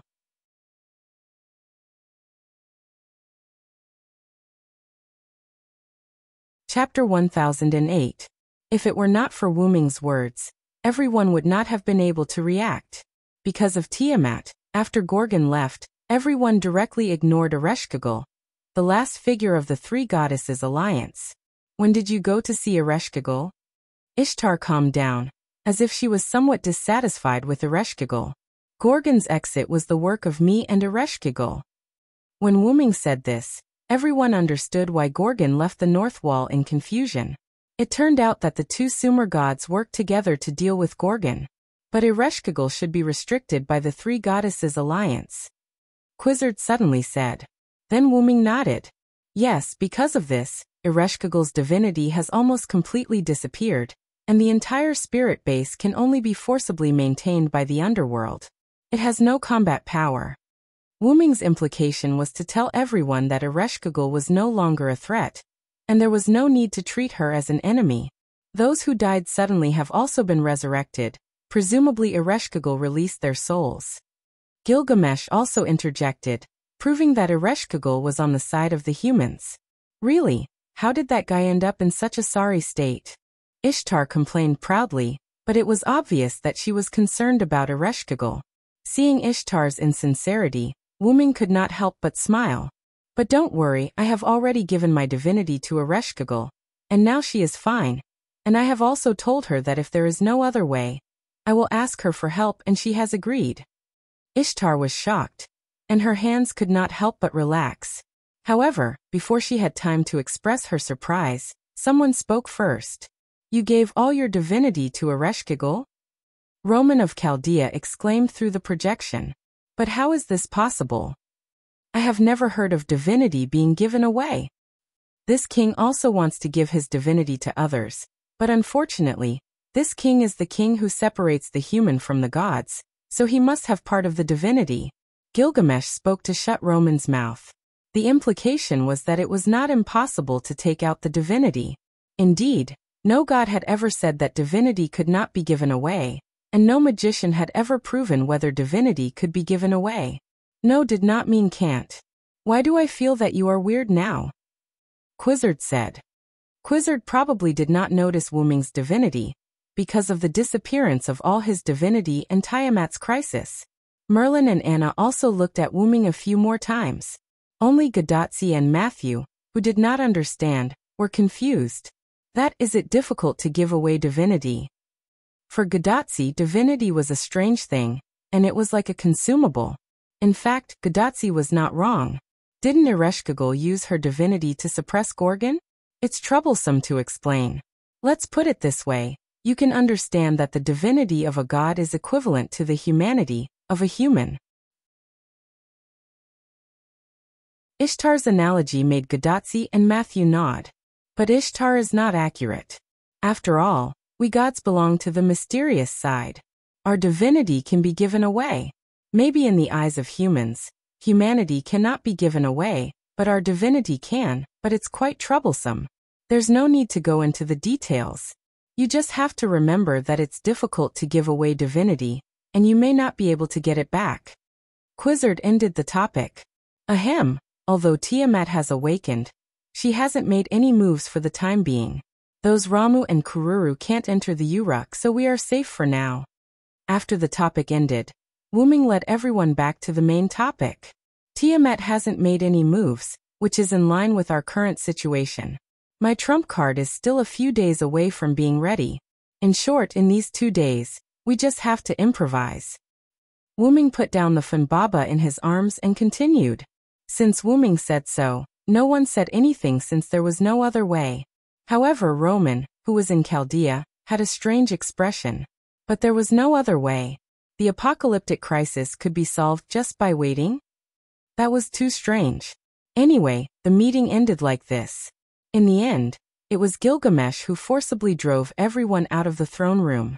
Then, as if it was his daily routine, he began to deal with the government affairs on the clay tablet again.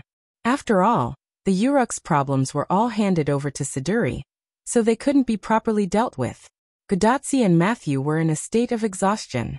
After leaving the Tower of God, they returned to the Chaldean embassy to sleep. Anna left alone and no one knew where she went. Ishtar was in the limelight and received the worship of the humans. Quizzard was not as vulgar as Ishtar. She brought the leopard man to help build the temporary residence for the new population. Enkidu originally wanted to catch up with Gilgamesh, but when she knew that Gilgamesh had to deal with government affairs, she took the Funbaba somewhere. Anyway, Enkidu and Funbaba were good friends, so the two could catch up. In the end, Merlin took the initiative to find Wuming. In a room in the middle of the Tower of God, Merlin and Wuming came directly after they were driven out of the throne room. In front of the large windowless Uruk window, Wuming and Merlin stood side by side and looked at the busy scene in the Uruk city. Have the people from the North Wall arrived? Wuming suddenly asked. Leonidas, Nwakamaru, and Musasobo Benkei, who were in charge of bringing up the rear, have arrived. There should be no humans outside the Uruk. If the previous evaluation of the Uruk was that almost all the humans of this era have gathered, then the current evaluation of the Uruk could be changed to almost all the humans of this era have gathered. All of this is thanks to you, Villo, Merlin said to Wuming in a rare tone as if he was talking to a friend. However, Wuming smiled.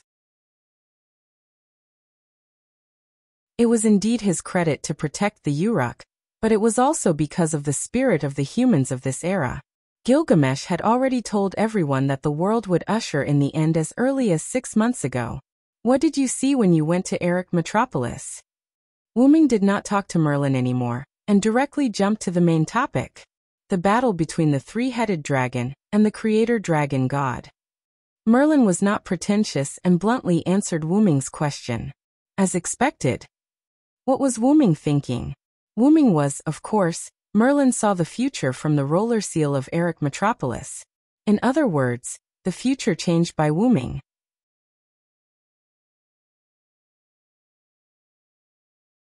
Chapter 1009. I was shocked when I saw several futures with my clairvoyance. Now I can finally see a fixed future. Although Merlin, as a nightmare, did not have the colorful emotions of humans, Merlin liked to see happy endings. However, Merlin could not even see an accurate future, let alone happy endings. Instead, he saw several inaccurate futures. There was a future where Chaldea was completely destroyed and Mesopotamia was destroyed. There was a future where Chaldea did not arrive and only King Gilgamesh was left in Mesopotamia. There was even a future where this singularity did not exist at all. How could Merlin, who could not see an accurate future, not worry? However, Wuming spread his hands. There is no fixed and accurate future. What you see is the possible direction of a parallel world. As Wuming said, the future was not fixed. Even without Wuming as a variable, there would be many futures, which would lead to the birth of parallel worlds. However, with Wuming's existence as a singularity, its fate would inevitably change and deviate from the original future. This was certain. It was also because of Wuming's interference that Merlin could not see an accurate future, so it was understandable that he was worried. Perhaps Gilgamesh's clairvoyance could not see the future, so he anxiously asked Merlin to find the clay tablet of destiny to see what the future engraved on the tablet said. Things like the future should be experienced by oneself. If you know everything, then what's the point? Maybe the moment you see the future will change because of it. Wuming's implication was that he did not believe in the so-called future. Oh, if only King Gilgamesh could be as open-minded as you. You have to know that when he asked me to go out and find the clay tablet of destiny, it cost me my life. When the 11 magical beast commanders had appeared in the north, Merlin had relied on his illusion to explore the north with great difficulty. He had been very careful, afraid that he would be discovered and slaughtered by the magical beast commanders. It was at that time that Merlin happened to meet Anna, who had just been summoned to this singularity. If Merlin had discovered it a little later, perhaps Anna would have already died at the hands of the magical beast commander. You've been cooped up in the pagoda all day. It's time for you to come out and get some exercise. Wuming and Merlin once again laughed at his misfortune. You'd better spare me. Merlin found it troublesome to even recite an incantation, let alone go outside. He was a total shut-in. Forget it. Let's stop here. Merlin turned around and walked towards the door. I still have half a piece of butter cake in the Chaldean embassy. I might not be able to eat it in the future, so I have to enjoy it. Merlin, who had already guessed this outcome, even cast a magic spell on the butter cake to maintain its freshness. Hey, it's the end of the world. Are you going to eat cake to get through it? Wuming looked at Merlin with an annoyed expression. Oh, well, anyway, with you here, I think the three-headed dragon will be enough to deal with Tiamat. Merlin, who had turned around, chuckled. No matter how stupid Merlin was, he knew that the three-headed dragon was Wuming's trump card. Although the three-headed dragon was one level lower than the god of creation, Tiamat, if it was Wuming's trump card, then there was no need to worry. Wuming must have done something to it. You trust me that much? Wuming couldn't help but smile. That's for sure. Aren't the others the same? Gudatzi and Matthew trusted Wyrm because of his relationship with Wyrm. Roman and Leonardo da Vinci trusted Wyrm because he had helped Chaldea a lot on this path of humanity's destruction. Moreover, Wyrm was powerful, and there was no other way but to rely on him. Gilgamesh trusted Wyrm without a reason, and so did Enkidu. Ishtar trusted Wyrm for similar reasons. The leopard man relied on his beastly instincts, while Anna followed the crowd to a certain extent. Quizzard did not completely trust him, but there was no other way. If worse came to worst, she would risk her life to attack Tiamat. Although she was a South American goddess, Quizzard was actually a goddess who came to South America from another planet. In a desperate situation, she might be able to kill Tiamat. On the other hand, Merlin trusted Wyrm because of their old friendship. To be honest, when I found out that you didn't tell me about Leah's future, I wanted to slap you the next time we meet, Wyrm joked. At first, Wyrm was still very weak and could not change the ending of King Arthur. Even if he did change a part of it, it still ended with the fall of Arthur's dynasty. Merlin, who had the all-seeing eye, did not tell Wyrm about it. Hey, you're the one who messed with my all-seeing eye, okay? Wyrm understood what Merlin meant. It was because of him that Merlin could not see the future. Otherwise, Wyrm would have slapped Merlin a long time ago. Merlin also thought that he could not see the future, and thought that Artoria's future would be changed. Who would have thought that the end result would still be the same? Let's not talk about this anymore. Wyrm shook his head and walked to Merlin, obviously wanting to leave with Merlin. You're not going to steal my butter cake, are you? What are you thinking? I have something to talk to Anna about, so I'll go to the Chaldean embassy with you. Wyrm looked at Merlin with disdain. I see. Ahem, but if you want to eat butter cake, you can tell me. I'll give you a piece. After all, you're my best friend. I want all of it. Of course it was a joke. However, Merlin seemed to take it seriously. He did not want to go back with Wyrm. The two chatted as they left the tower, and walked toward the Chaldean embassy not far away.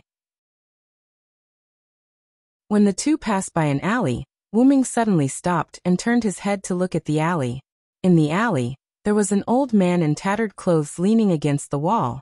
The old man's eyes were covered by a tattered hood, and he looked like he was asleep. Merlin's eyes lit up when he saw the old man, and then he smiled. Oh, I'll go back and enjoy my butter cake first. In the end, only Wyrm and the old man were left in the alley. Wyrm walked into the alley and sat down face to face with the old man. What do you want from me?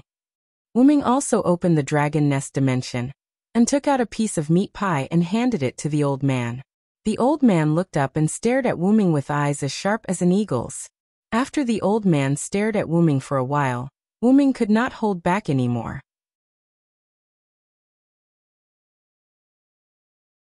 Chapter 10:10. Seeing an old man like you, anyone would give you some food. And I'm not giving you alms, I'm here to exchange information with you. Interesting. The old man responded to Wyrm with a deep voice. His voice was full of vigor, just like his eyes. He didn't look like a weak old man at all. Then I'll accept it, the old man said as he reached out and took the pie in Wyrm's hand. By the way, this is beef filling. You're lucky. Wyrm smiled mischievously. However, the old man didn't hesitate because of Wyrm's words and calmly accepted Wyrm's pie. Seeing that his prank didn't work, Wyrm smacked his lips and began to talk business. You went to find Tiamat? There was no doubt that this old man was the first Hassan. In Wyrm's view, the first Hassan only came to him for one thing, and that was Tiamat. The primordial mother is different from before, I can't get close. Wyrm wasn't surprised by the first Hassan's words. After Wyrm learned that Tiamat had the black soil, he didn't expect others to attack Tiamat. Sure enough, even the first Hassan couldn't get close to Tiamat. It was very likely that Tiamat's assimilation power was too strong. Forget it, you don't owe me a favor anyway. The first Hassan owed Gudatzi a favor, and the one who needed help was Gudatzi. It had nothing to do with Wyrm. Even if it had something to do with Wyrm wouldn't care. You protect Tachika in the dark, I'll do the rest. That's my destiny. The first Hassan nodded. After this short exchange, Wyrm left the alley. The first Hassan came to tell Wyrm about Tiamat's unexpected situation. There wasn't much to say at the moment, So Wuming left. However, Wuming realized a problem from this. Tiamat was not weaker than Gitya. Even if she wasn't stronger, she was at least on par with Gitya. Wuming now already knew the identity of Gitya. It was the number one beast of human evil, Beast Eye. Although Wuming had never seen Tiamat, according to the level of the god of creation, she shouldn't be lower than Gitya. Wuming already suspected. Wuming. I have to be a little more serious. After Wuming said that, Kalas on his head understood what Wuming meant. The trump card, that was almost completed, was accelerated by Kalas, who was in the route. By tomorrow Wuming's trump card would be completed. After leaving the alley, Wuming walked back to the Chaldean embassy. The reason he came to this street was to find Anna to deal with some matters. Meeting the first Hassan was a surprise.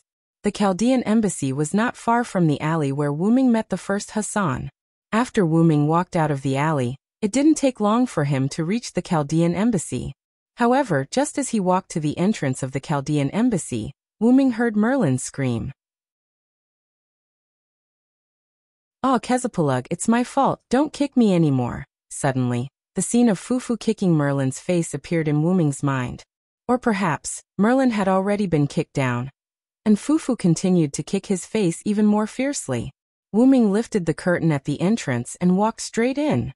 Sure enough, Merlin was lying on the ground, and Fufu was lying on Merlin's face, constantly poking Merlin's cheeks with his palms. There were several handprints of Fufu on Merlin's face. After seeing Wuming's arrival, Fufu immediately gave up on teaching Merlin a lesson. Like an agile little animal, he directly ran up the stairs and left Wuming's sight. Sure enough, Fufu was still afraid of Wuming as always. "What's wrong with you? You went to that little guy again." Wuming, who walked to Merlin's side, pulled Merlin up. Merlin smiled awkwardly. "Ahahaha, my butter cake is gone," and Kezapalug happened to have traces of butter cake on his mouth. Next, Merlin didn't need to Wuming to know that Merlin must have thought that his treasured butter cake was eaten by Fufu, so he went to reason with Fufu, or maybe even wanted to teach Fufu a lesson. As a result, Merlin was taught a lesson by Fufu. "That's good, don't eat it. What's Tiamat's rank?" Merlin definitely knew this question. Wuming's sudden question made Merlin stunned for a few seconds. The question of a beast was obviously at the level of the apocalypse. How could Wuming be as relaxed as asking about food and water? But Merlin still answered truthfully. "The second beast, Beast 2. Wuming nodded, thinking that Tiamat was also called a beast. "By the way, where are Tachika and the others?" Merlin pointed upstairs. "Tachika and Matthew fell asleep after coming back. Probably because you are here, their tense nerves are rarely relaxed. In addition, I also cast a slight sleep illusion on them. They are now in a state of rest where they won't be easily disturbed by external sounds." Indeed, according to the character of Gadatsi and Matthew, if Wuming wasn't there, the two of them would probably not be able to sleep because of Tiamat. At most, they could only take a nap for a while. Sure enough, the task of saving the world is still too heavy for two little girls. Yes, in Wuming's eyes, Gadatsi and Matthew were just two little girls. Excluding all external factors, Wuming also wanted to help them because of this. It's still a matter of mentality. You see, the people in the city look like they are having a party. Merlin walked to the window and looked at the people coming and going on the street outside. There was no fear on everyone's face. Instead, it was like an ordinary day. There were even many smiling faces. They can still smile in the 6 months of the demonic beast invasion. It really proves that their mentality is much better than Tachika and Matthew, but that's just a matter of time. Gadatsi and Mashu were modern people, but these people were from the gods' generation. In Wuming's view, the people under the rule of Gilgamesh wouldn't be melancholy because of the doomsday that had yet to come. If they were melancholy because of this, it would be a waste of the time before the doomsday. Yes, humans have been trying to enjoy every day. It's really great. Merlin looked at all this with a smile, and seemed to enjoy it quite a bit. Wuming felt that Merlin was more and more strange. Even if it was a half-dream demon, it was still a half-dream demon. And for a half-dream demon, nightmares were delicious. How could people who smiled have nightmares? And Merlin liked to see human happy endings. How could this not be strange? However, It was precisely because of this that Merlin could become friends with Wyrm. "I'm back." At this moment, a greeting voice suddenly came from the door. Wyrm turned his head and looked. "Anna?"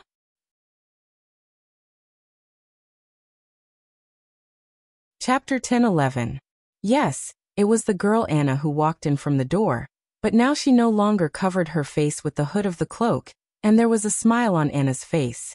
"Welcome back, Anna. Did you go to the old lady's house in the nearby flower shop again?" Wyrm glanced at Merlin. When he heard Merlin say that Gadotzi and Matthew were sleeping, he also thought that Anna was also sleeping, so he didn't ask where Anna was. In the end, Anna just went out. It could only be said that Merlin played a word game with him. Of course, in the end, it was still Wyrm who didn't pay attention to this. "Well, I still have to go out. I just came back to put something away." Anna nodded silently. She wasn't surprised that Merlin knew her whereabouts. After all, Merlin was a voyeur. But today, Anna was in a good mood, so she wasn't going to trouble Merlin. Later, under the puzzled eyes of Wyrm and Merlin, Anna walked into the kitchen and immediately walked out. After Anna walked out, Wyrm immediately spoke. "Anna, I have something to ask you." Anna stopped when she heard this, as if she was a little hesitant. Seeing that Anna seemed to have something to do, Wyrm proposed a solution. "It's just a very ordinary thing. I'll go out with you. We can finish it on the way." Anna thought about it and finally nodded. Later, Wyrm and Anna walked out of the Chaldean embassy together. After seeing the two leave, Merlin walked into the kitchen to see what Anna had just taken or put away. As a result, he saw a plate on the kitchen table with a trace of cake left on it. "This is the plate I put the butter cake on?"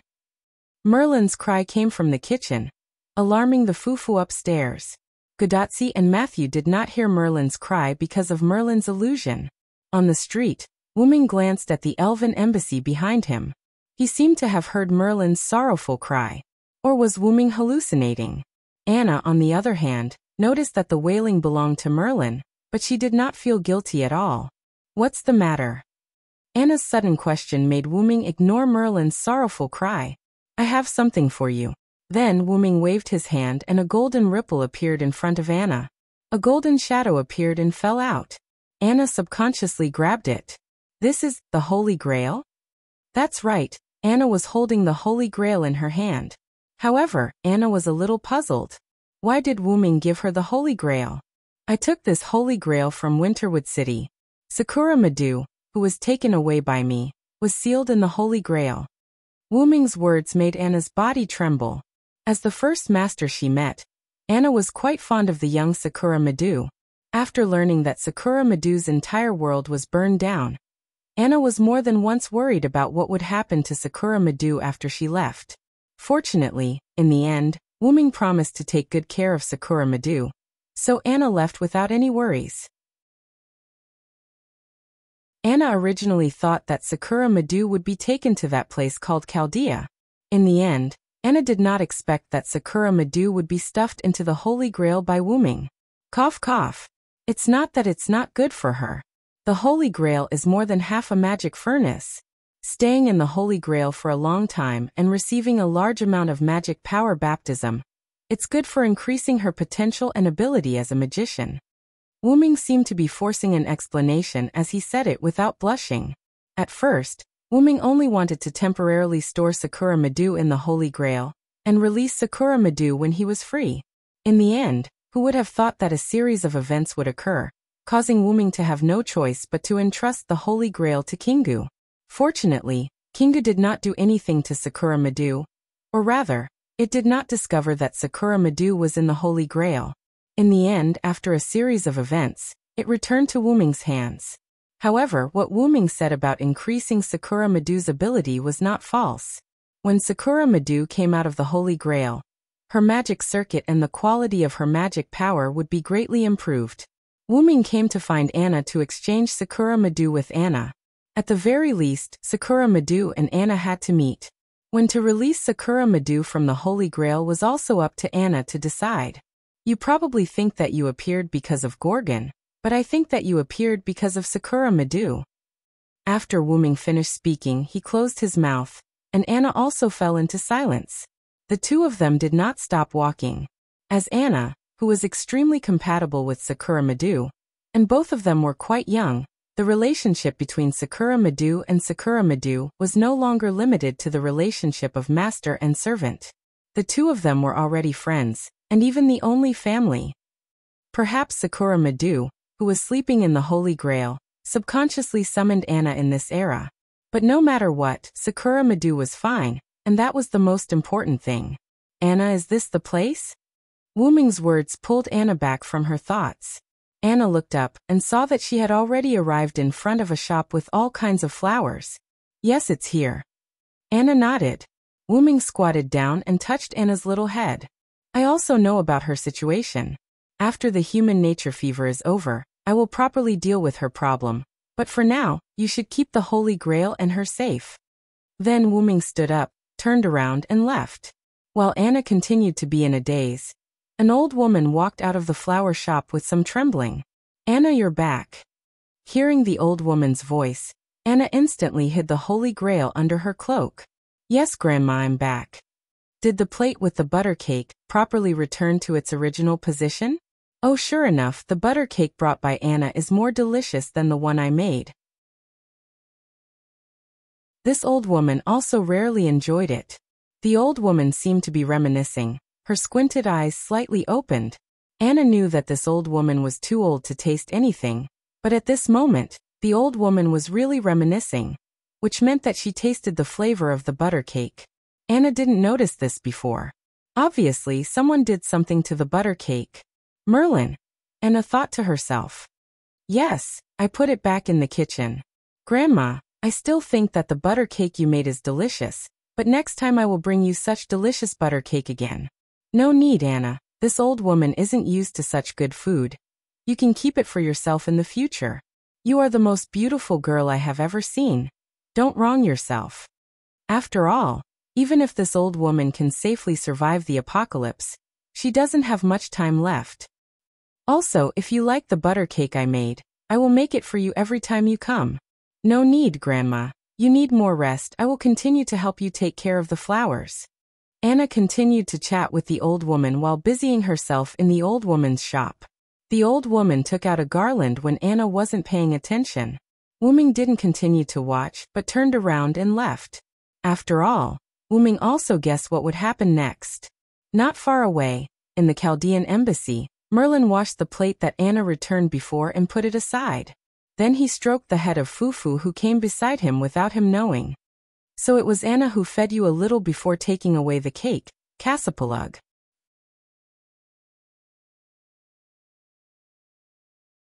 Chapter 10-12.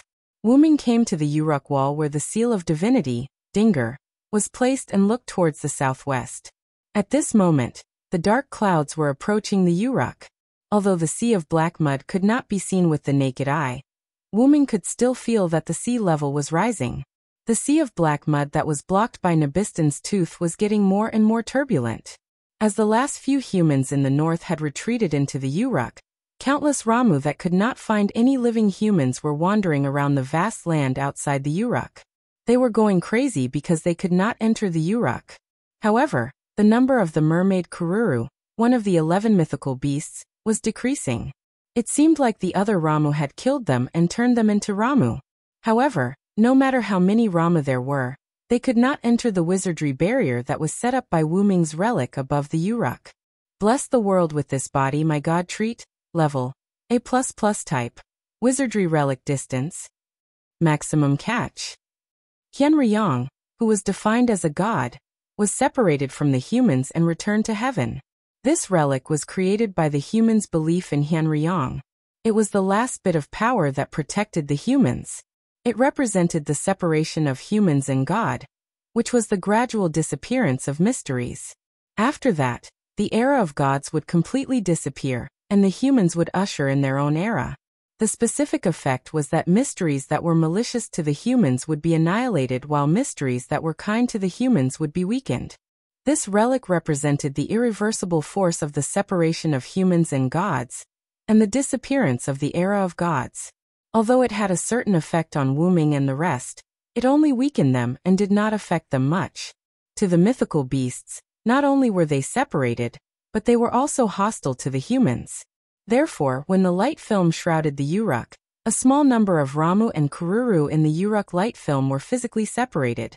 However, if it was to deal with Tiamat, this relic might not be enough to separate her. Therefore, as long as Tiamat personally came, the human race would definitely perish. However, no matter how hard Wuming looked, he could not see a trace of Tiamat's figure. Hiding underground was even more ridiculous. Zhuge Kongming had already moved the Stone Warrior 8 formations to the southeast. If Tiamat was moving underground, they would be able to discover it. Since there was no sign of Tiamat, it was obvious that Tiamat had not moved at all. Do you think that Ramu alone can destroy mankind? Or does Tiamat have other secrets? Wuming muttered to himself. Wuming believed that the latter was more reliable. At the very least, these Ramu were Tiamat's children. If they could not defeat them after a long time, they would definitely attack Tiamat. His Excellency Hyunryong. A lively childlike voice entered Wuming's ears. Wuming turned his head, and found that it was Nuwakamaru. There were 2 people behind him. They were the remaining 2 lancers who were guarding the north wall. The soldiers at the north wall had retreated, so they naturally retreated as well. Everyone, how have you been? Wuming greeted them. His Excellency Hyunryong is thinking about Tiamat's matter? Musasobo Benkei, who followed Nuwakamaru to Wuming's side, looked into the distance and said in a muffled voice, Tiamat hasn't moved for so long. There must be something going on. Leonidas I answered Musasobo Benkei. We can't continue to waste time with Tiamat. If she doesn't come to us, we have to go to her. Wuming's face became firm. They might have to take the initiative to attack. When Nuwakamaru and the other 2 heard this, their faces changed like Wuming's, but they also agreed with Wuming's words. They had no way to waste time with Tiamat. Several servants belonging to the Uruk were cut off from Gilgamesh's magic supply. They had to rely on food to survive. In addition, all the existing humans in this era were gathered in the Uruk. The food could not last for more than a few days. When the time came, there was no need for Ramu and Tiamat. The humans would starve to death. Your Excellency, do you mean that Tiamat is deliberately wasting time with us? However, Wuming shook his head and denied Musasobo Benkei's words. She doesn't need to do this. I suspect that Tiamat is restricted by something and can't move for a while. It was said that Tiamat had a huge dragon body. She only used her body to carry out physical attacks, and humans would be easily defeated. Therefore, Wuming believed that Tiamat was temporarily unable to move for some reason. Wuming decided to go back and ask Enkidu. She should know about Tiamat. Looking at the gradually darkening sky, Wuming shook his head. Let's wait until tomorrow to let everyone have a good rest tonight. Let's have a good rest tonight. If there's anything, we can discuss it tomorrow. The 3 of them nodded as they understood what Wuming meant. At this moment, Tiamat could not move, and the demonic beasts outside Uruk could not enter. Now was a precious and rare time to rest. How could they not make good use of it? It was a quiet night. Whether it was a king or a civilian, whether it was a servant or a master, everyone had a good rest. After all, with Wuming's noble phantasm, they did not have to worry about the invasion of demonic beasts. In the Chaldean embassy, Wuming woke up early in the morning and began to prepare breakfast. That's right, Wuming stayed in the Chaldean embassy last night. As for the room, Wuming slept on the roof. The Mesopotamia region was not said to be like spring all year round, but the temperature difference between summer and winter was not very big. Even if he slept outdoors, it would be fine, not to mention that Wuming was a servant. I slept so well last night, Gadatsi yawned as she walked down the stairs and came to the first floor. Yes, Senpai.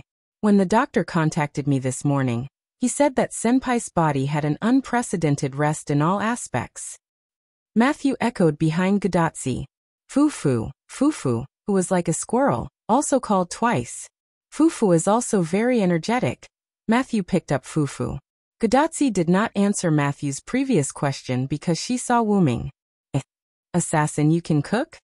Gadatsi looked at Wuming, who was wearing a Mesopotamia apron, carrying a stack of food that she did not know the name of, to the table. There were several plates on the table. all of which were filled with food that Gadotsi had never seen before. It smells so good.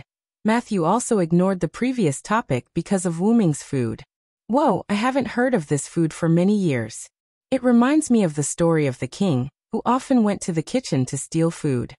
Merlin also walked down the stairs in a strange manner. Wuming glared at Merlin. Merlin smiled awkwardly and did not speak again. After all, if it wasn't for Wuming being merciful last night, Merlin would have been the one sleeping on the roof. Is there butter cake? Anna's slightly shy voice followed Merlin's. There is no butter cake, but I made some modern snacks. Anna can try them later. Mesopotamia's butter cake was somewhat different from modern butter cake, so Wuming did not try to make it, but he did bake some modern snacks. Go wash up first. There will be guests later. Guests? Gadotsi and Matthew looked at each other, and both saw doubt in each other's eyes. But it did not matter. They would know later.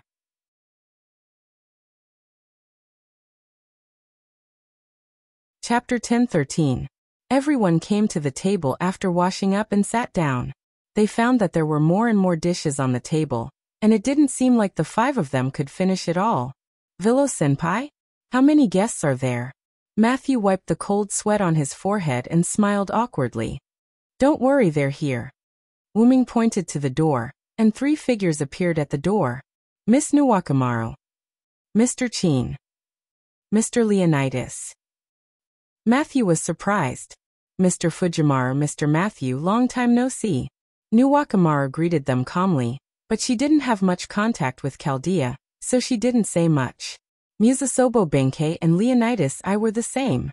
The 3 of them were either at the northern wall or at the temporary stronghold built in the northwest, while Fujimaru and the others were either in the Uruk or the dense forest in the south. Although they were familiar with each other, they were only familiar with each other. In terms of familiarity, Wuming was much more familiar to Nuwakamaru than Gadotsi and the others. Nuwakamaru and the others sat down calmly, but the inexplicably lengthened table and the dishes on the table still couldn't be finished by 3 more people. At this time, a lively voice came from the door. Yo, big sister, I'm here. Quizzard dragged the weak leopard man into the Chaldean embassy. She found a seat and sat down, and instantly threw the leopard man to the seat next to her. Miss Quizzard is here too. Matthew was surprised again. Gadotsi was quite interested in the leopard man's current state, but she could probably guess that he was beaten up by Quizzard because he provoked Quizzard. I was invited by Hyunryong for breakfast. Quizzard smiled sweetly at Gadotsi. So Nuwakamaru and the others are the same? Gadotsi guessed. Yes, Mr. Fujimaru, we're not the only ones invited. As if agreeing with Nuwakamaru's words, another person, or rather a golden king, came in from the entrance of the Chaldean embassy. Ha ha ha ha, this king's arrival, the entire Chaldean embassy seems to be a lot brighter. The newcomer was naturally Gilgamesh. King Gilgamesh. This time, Gadotsi and Matthew were shocked. They really didn't expect Gilgamesh to be among the guests. What's the point of being so arrogant? Even if it's brighter, it's all because of this goddess. Ishtar, who came in later, crossed her arms and looked at Gilgamesh with disdain. Oh, the goddess of greed even wants to take this king's glory for herself. Gilgamesh mocked mercilessly. You shiny golden guy? I hope you die of overwork.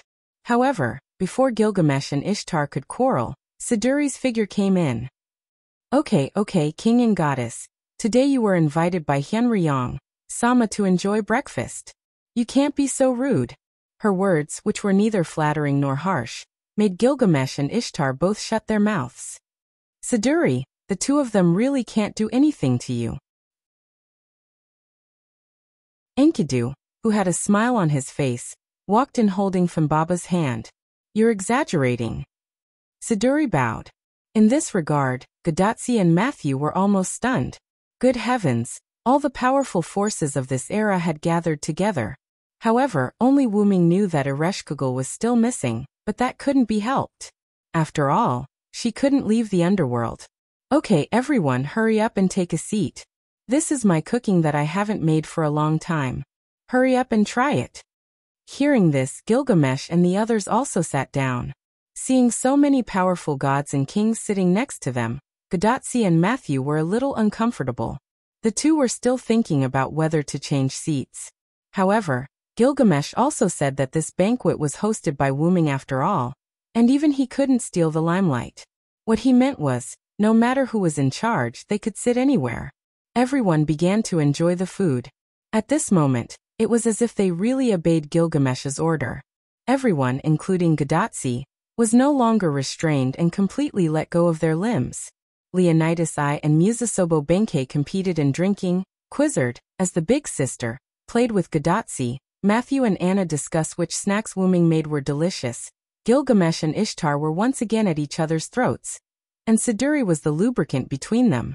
Enkidu looked at this scene and smiled helplessly, then looked at Wyrm, who was chatting with Nuwakamaru. As for the leopard man, he was bragging with Fimbaba and Fufu, but he was ignored by the two beasts. Now it didn't seem like they were facing the coming doomsday at all, but more like an ordinary party. Roman, who was in Chaldea and watching this scene through Gadotsi's bracelet, sighed. I really don't know whether to be happy or sad. By the way, Roman showed a tangled expression. Roman was happy to see everyone in a good mood, but their good mood made Roman a little worried. After all, there was still the threat of Tiamat. However, Leonardo da Vinci didn't care so much. Instead, he smiled. This is a bit like a different version of the Last Supper. The Last Supper that Leonardo da Vinci made before his death seemed to be comfortable, but it was actually a crisis. Now the banquet in the Chaldean embassy was just like that. You're so careless. Roman rolled his eyes at Leonardo da Vinci. This was probably the benefit of being a servant. There was no need to think too much. But no matter how you look at it, it's breakfast. Looking at the harmonious table in the monitor, Roman gave up complaining about Leonardo da Vinci, and he gradually immersed himself in this warm scene. After all, it's good to do this occasionally, isn't it? I'm hungry. I'm going to get a cup of coffee. Roman got up and left the monitor. However, Leonardo da Vinci sat in Roman's position and waved at Roman like a rich man. By the way, help me get a cup. The cup is next to the coffee machine. Thank you. Yes, understood. The meal was very fast, and the delicious food that everyone enjoyed in Chaldean embassy was quickly wiped out. After that, everyone went to the highest floor of the tower, Gilgamesh's office, between the throne. Gilgamesh, who was sitting on the high throne, glanced at the people standing neatly in front of him, and immediately spoke. So, Tiamat's counterattack strategy meeting, let's start now. Gilgamesh's imposing words entered everyone's ears, and most people's faces became extremely serious. The reason why it was most people was because there were a small number of people who didn't become serious, but showed a surprised expression. Hey! Wait a minute, counterattack? Are we going to counterattack Tiamat?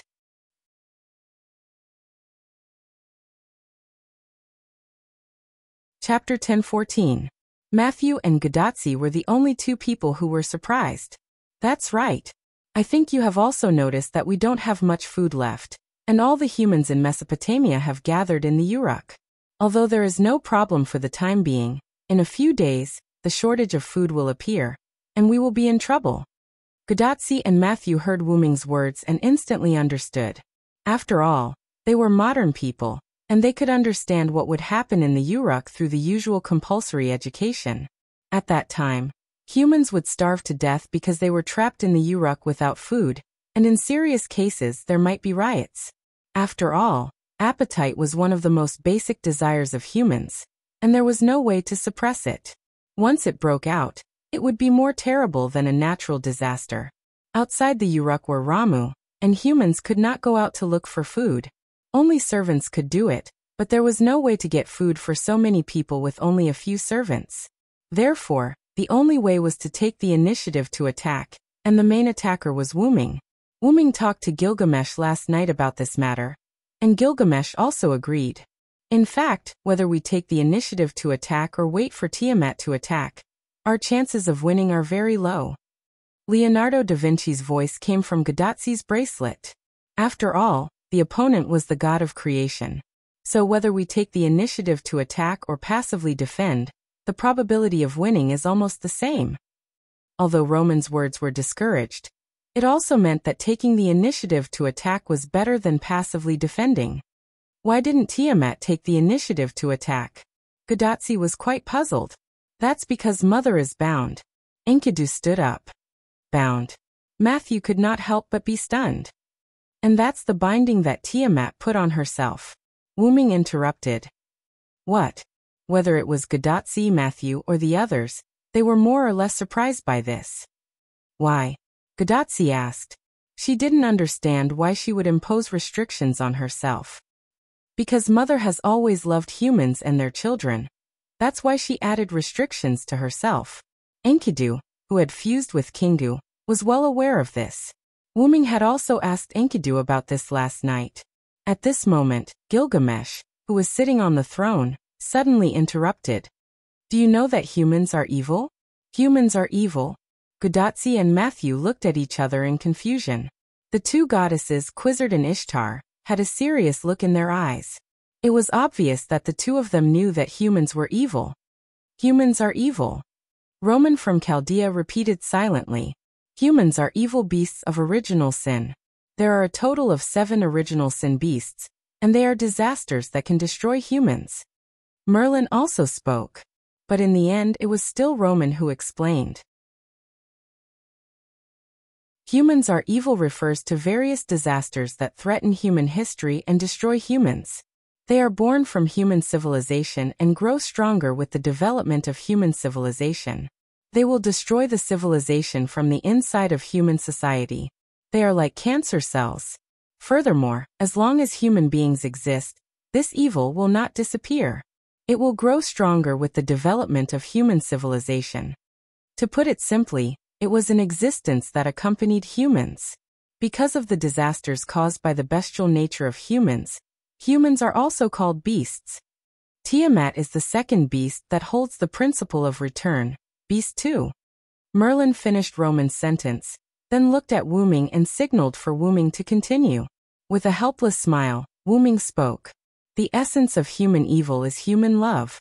It is precisely because of this that Tiamat, who loves her lover and her children, will become one of the human evils. Gadotsi and Matthew suddenly understood. After that, Wyrm inexplicably thought of the human final trial he encountered in the box garden world. Moreover, human evil is not the evil that destroys humans, but the evil that destroys humans. That is, the existence that humans need to overcome. Only by overcoming it can humans continue to develop. Therefore, in a sense, it is not wrong to call it the human final trial. After all, human evil is a disaster for humans, and it is not wrong to call it the human final trial. The existence that needs to be overcome. Human final trial. Matthew and Gadotsi, who were present as humans, muttered silently. Seeing Gadotsi and Matthew in deep thought, Wyrm walked in front of the two, stretched out his hand, and gave them a knock on the head. Ah, it hurts. Senior Villo. Gadotsi covered her head with tears and looked at Wyrm. Matthew performed better than Gadotsi. He did not cry out in pain, but she also covered her head. Although it is said that the human final trial needs humans to overcome it, it is just a formality. It is not necessary for humans to overcome it. For the self-destruction mechanism of humans such as the 7 human evils, the suppression force has already prepared a corresponding safety device, which is the 7 crowned servants. The shaped moon world is different from the box garden world. In the box garden world, the human final trial is a special existence. To defeat, kill, or even overcome the other party requires special conditions. The most critical condition is that you must have the identity of a human.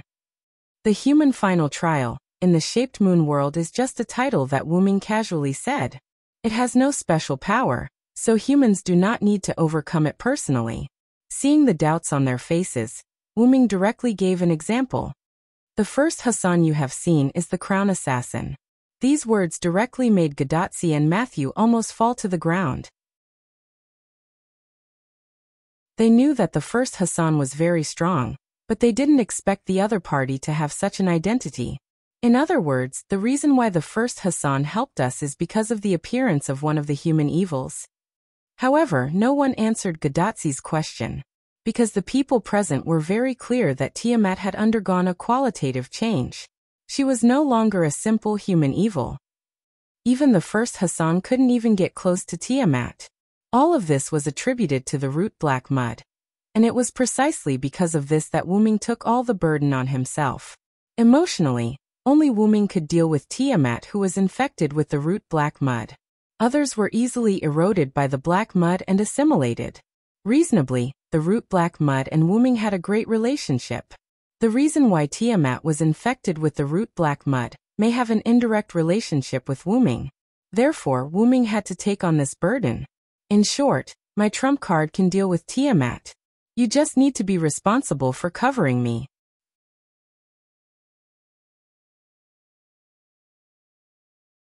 Chapter 10:15. Wuming said as he stretched out his hands and rubbed Gadatsi and Matthew's little heads. In fact, Wuming didn't mention one thing. He was worried that Tiamat had other means. Therefore, Wuming chose to let himself, the only one who was not afraid of the black root soil, face Tiamat, so as not to let other people have an accident. After being attached by the black root soil, in addition to being hostile to Wuming, their own abilities would also be changed or enhanced. That is, the enemy who was already very powerful would become even stronger. As the god of creation, Tiamat was already very strong, and with the blessing of the black root soil, she would definitely become stronger, and maybe she would have some new tricks. The best way was to let some people stay in the Uruk. Wuming had already talked to Gilgamesh about this issue last night. Therefore, Gilgamesh directly ordered, "Now let's discuss the problem of grouping. After that, let's face the god of creation and launch the final attack." The humans in the Uruk were still doing their duty, and even most of the soldiers were arranged by Gilgamesh to do something within their ability. Only some soldiers were still guarding the 360-degree city wall surrounding the Uruk, and their task was only to be stationed on the city wall to monitor the movements of the Ramu army outside. After all, ordinary human soldiers were not useful at all in this counterattack strategy, although it was cruel to say that human soldiers couldn't do anything in the face of the Ramu army except to die and increase the combat power of the Ramu army. On the city wall in the southwest corner of the Uruk, Gilgamesh, Gadatsi, Matthew, the followers, and several Quizzards pterosaurs gathered together. However, everyone was clearly divided into two teams and stood in front of Gilgamesh. Quizzard, Ishtar, Gadatsi, Matthew, Merlin, Nuwakamaru, and Musasobo Benkei were responsible for covering Wuming. Enkidu, Funbaba, Leonidas I, Anna, and Leopard Man were responsible for guarding the Uruk with Gilgamesh. Quizzard and Ishtar were very powerful goddesses, so naturally, they wouldn't choose to stay behind. Although Nuwakamaru was a general-like figure, his class was rider, and his mobility wasn't low, he was more suitable for taking the initiative to attack. After Musasobo Benkei overcame his fear, he had to follow Nuwakamaru no matter when and where, unless he died. Nuwakamaru had to admit that this made her feel very helpless. Although she was very pleased that Sea Lord Changlu had become so brave, there was no need for him to become so excessive. It was almost becoming an obsession. Therefore, Nuwakamaru and Musasobo Benkei were assigned to the attack team, and Leonidas I was forced to stay behind because of his strong defensive ability. Enkidu and Funbaba were instructed by Wuming to stay behind, and Anna also stayed behind because of Wuming's concern. After all, Anna still needed to protect the Holy Grail where Sakura Madu was. As for the Leopard Man, he was instructed by Quizzard to stay behind. According to Quizzard's words, don't underestimate the Leopard Man. However, anyone could tell that this wasn't the real reason. In short, Wuming was relieved to have a good defensive team guarding the Uruk. Moreover, there was also Zhuge Kongming, who hadn't shown his face since returning to the Uruk. Wuming believed that even if there was an accident, the Uruk would be safe with the presence of staying behind. As for why Merlin joined the attack team, it was entirely because he was coerced by Wuming. With Gilgamesh and Zhuge Kongming, there was no need for Merlin to stay behind at all. In addition, Merlin had been pretending to be weak, so Wuming, who was a little unhappy, made this decision. Finally, it was Gadatsi and Matthew. Gadatsi and Matthew could stay in the Uruk. There was no need for them to go out and take risks. Although Gadatsi and Matthew's decision was strongly opposed by the two at first, after listening to Gadatsi's reason, the way everyone looked at Gadatsi changed. Human evil needs to be overcome by humans. I won't and don't want to escape. Even if the main attacker was Wyrm, Gadazi believed that as the only master of mankind and one of the last remaining humans, she had to bear witness to all this. It didn't matter even if the end was really death. Wyrm was very sure that Gadazi was touched by his previous words. Although he was worried about Gadazi's safety, Wyrm also felt gratified for Gadazi at the same time. It was the kind of gratification that one would feel when seeing their younger sister grow up. And not only Wyrm, but the others were also touched by this. If Quizzard and Ishtar still regarded Gadazi as an immature little girl before, now they have regarded Gadazi as a real qualified master. Matthew was affected by Gadazi's strong inner feelings and supported Gadazi's idea. Moreover, as Gadazi's follower, Matthew had no reason to let his master go to the front line alone. Therefore, Matthew would also follow Quizzard and others to cover Wyrm. For the decision of the two, Gilgamesh also praised Gadazi and Matthew, saying that there really are people in the future who didn't let this king down. At this moment, Gilgamesh faced the people who were divided into two teams and repeated the content of the plan. The defense team will stay with this king in Uruk to prevent accidents or provide support. The attack team needs to take Quizzard's pterosaur to the Persian Gulf, and then fully cover Hyunryong to release his trump card to eliminate Tiamat. Of course, your own safety is the prerequisite, that's all. Is there a problem? No. Although only Gadazi and Matthew answered, in fact, Gilgamesh was talking to Gadazi and Matthew. After all, everyone else was a servant. To put it bluntly, the servant's body was not the servant's body. If they died, they would die, and there would be no image. But if Gadazi and Matthew, as human beings, had an accident, there would be no room for recovery. Then, Roman's voice came from Gadazi's bracelet. According to the detection, the number of Ramu on the land has exceeded 300 million, and it is still increasing. The speed of the increase of Ramu is also rising rapidly. Roman and Leonardo da Vinci in Chaldea looked at the number of Ramu on the screen that was still increasing, and they couldn't help but frown. Although this was bad news, there was also good news at the same time. However, these Ramu can only move on the ground. There are no aerial units yet. After all, there was already the winged mermaid Kururu that could fly in the sky, so Roman also paid attention to it. But there is no guarantee that there will not be any enemy flying units, so when you get close to Tiamat, you must be very careful. Don't relax your vigilance against the Ramu just because they can fly. Leonardo da Vinci also warned. Of course, he was still talking to Gadazi and Matthew. Yes, we understand, Leonardo da Vinci. Gadazi nodded seriously. Finally, as the Uruk king, Gilgamesh issued the final order. So let's go, everyone. This king is looking forward to your triumphant return. You're tuning in to the Li Mei's Sword of Destiny YouTube channel.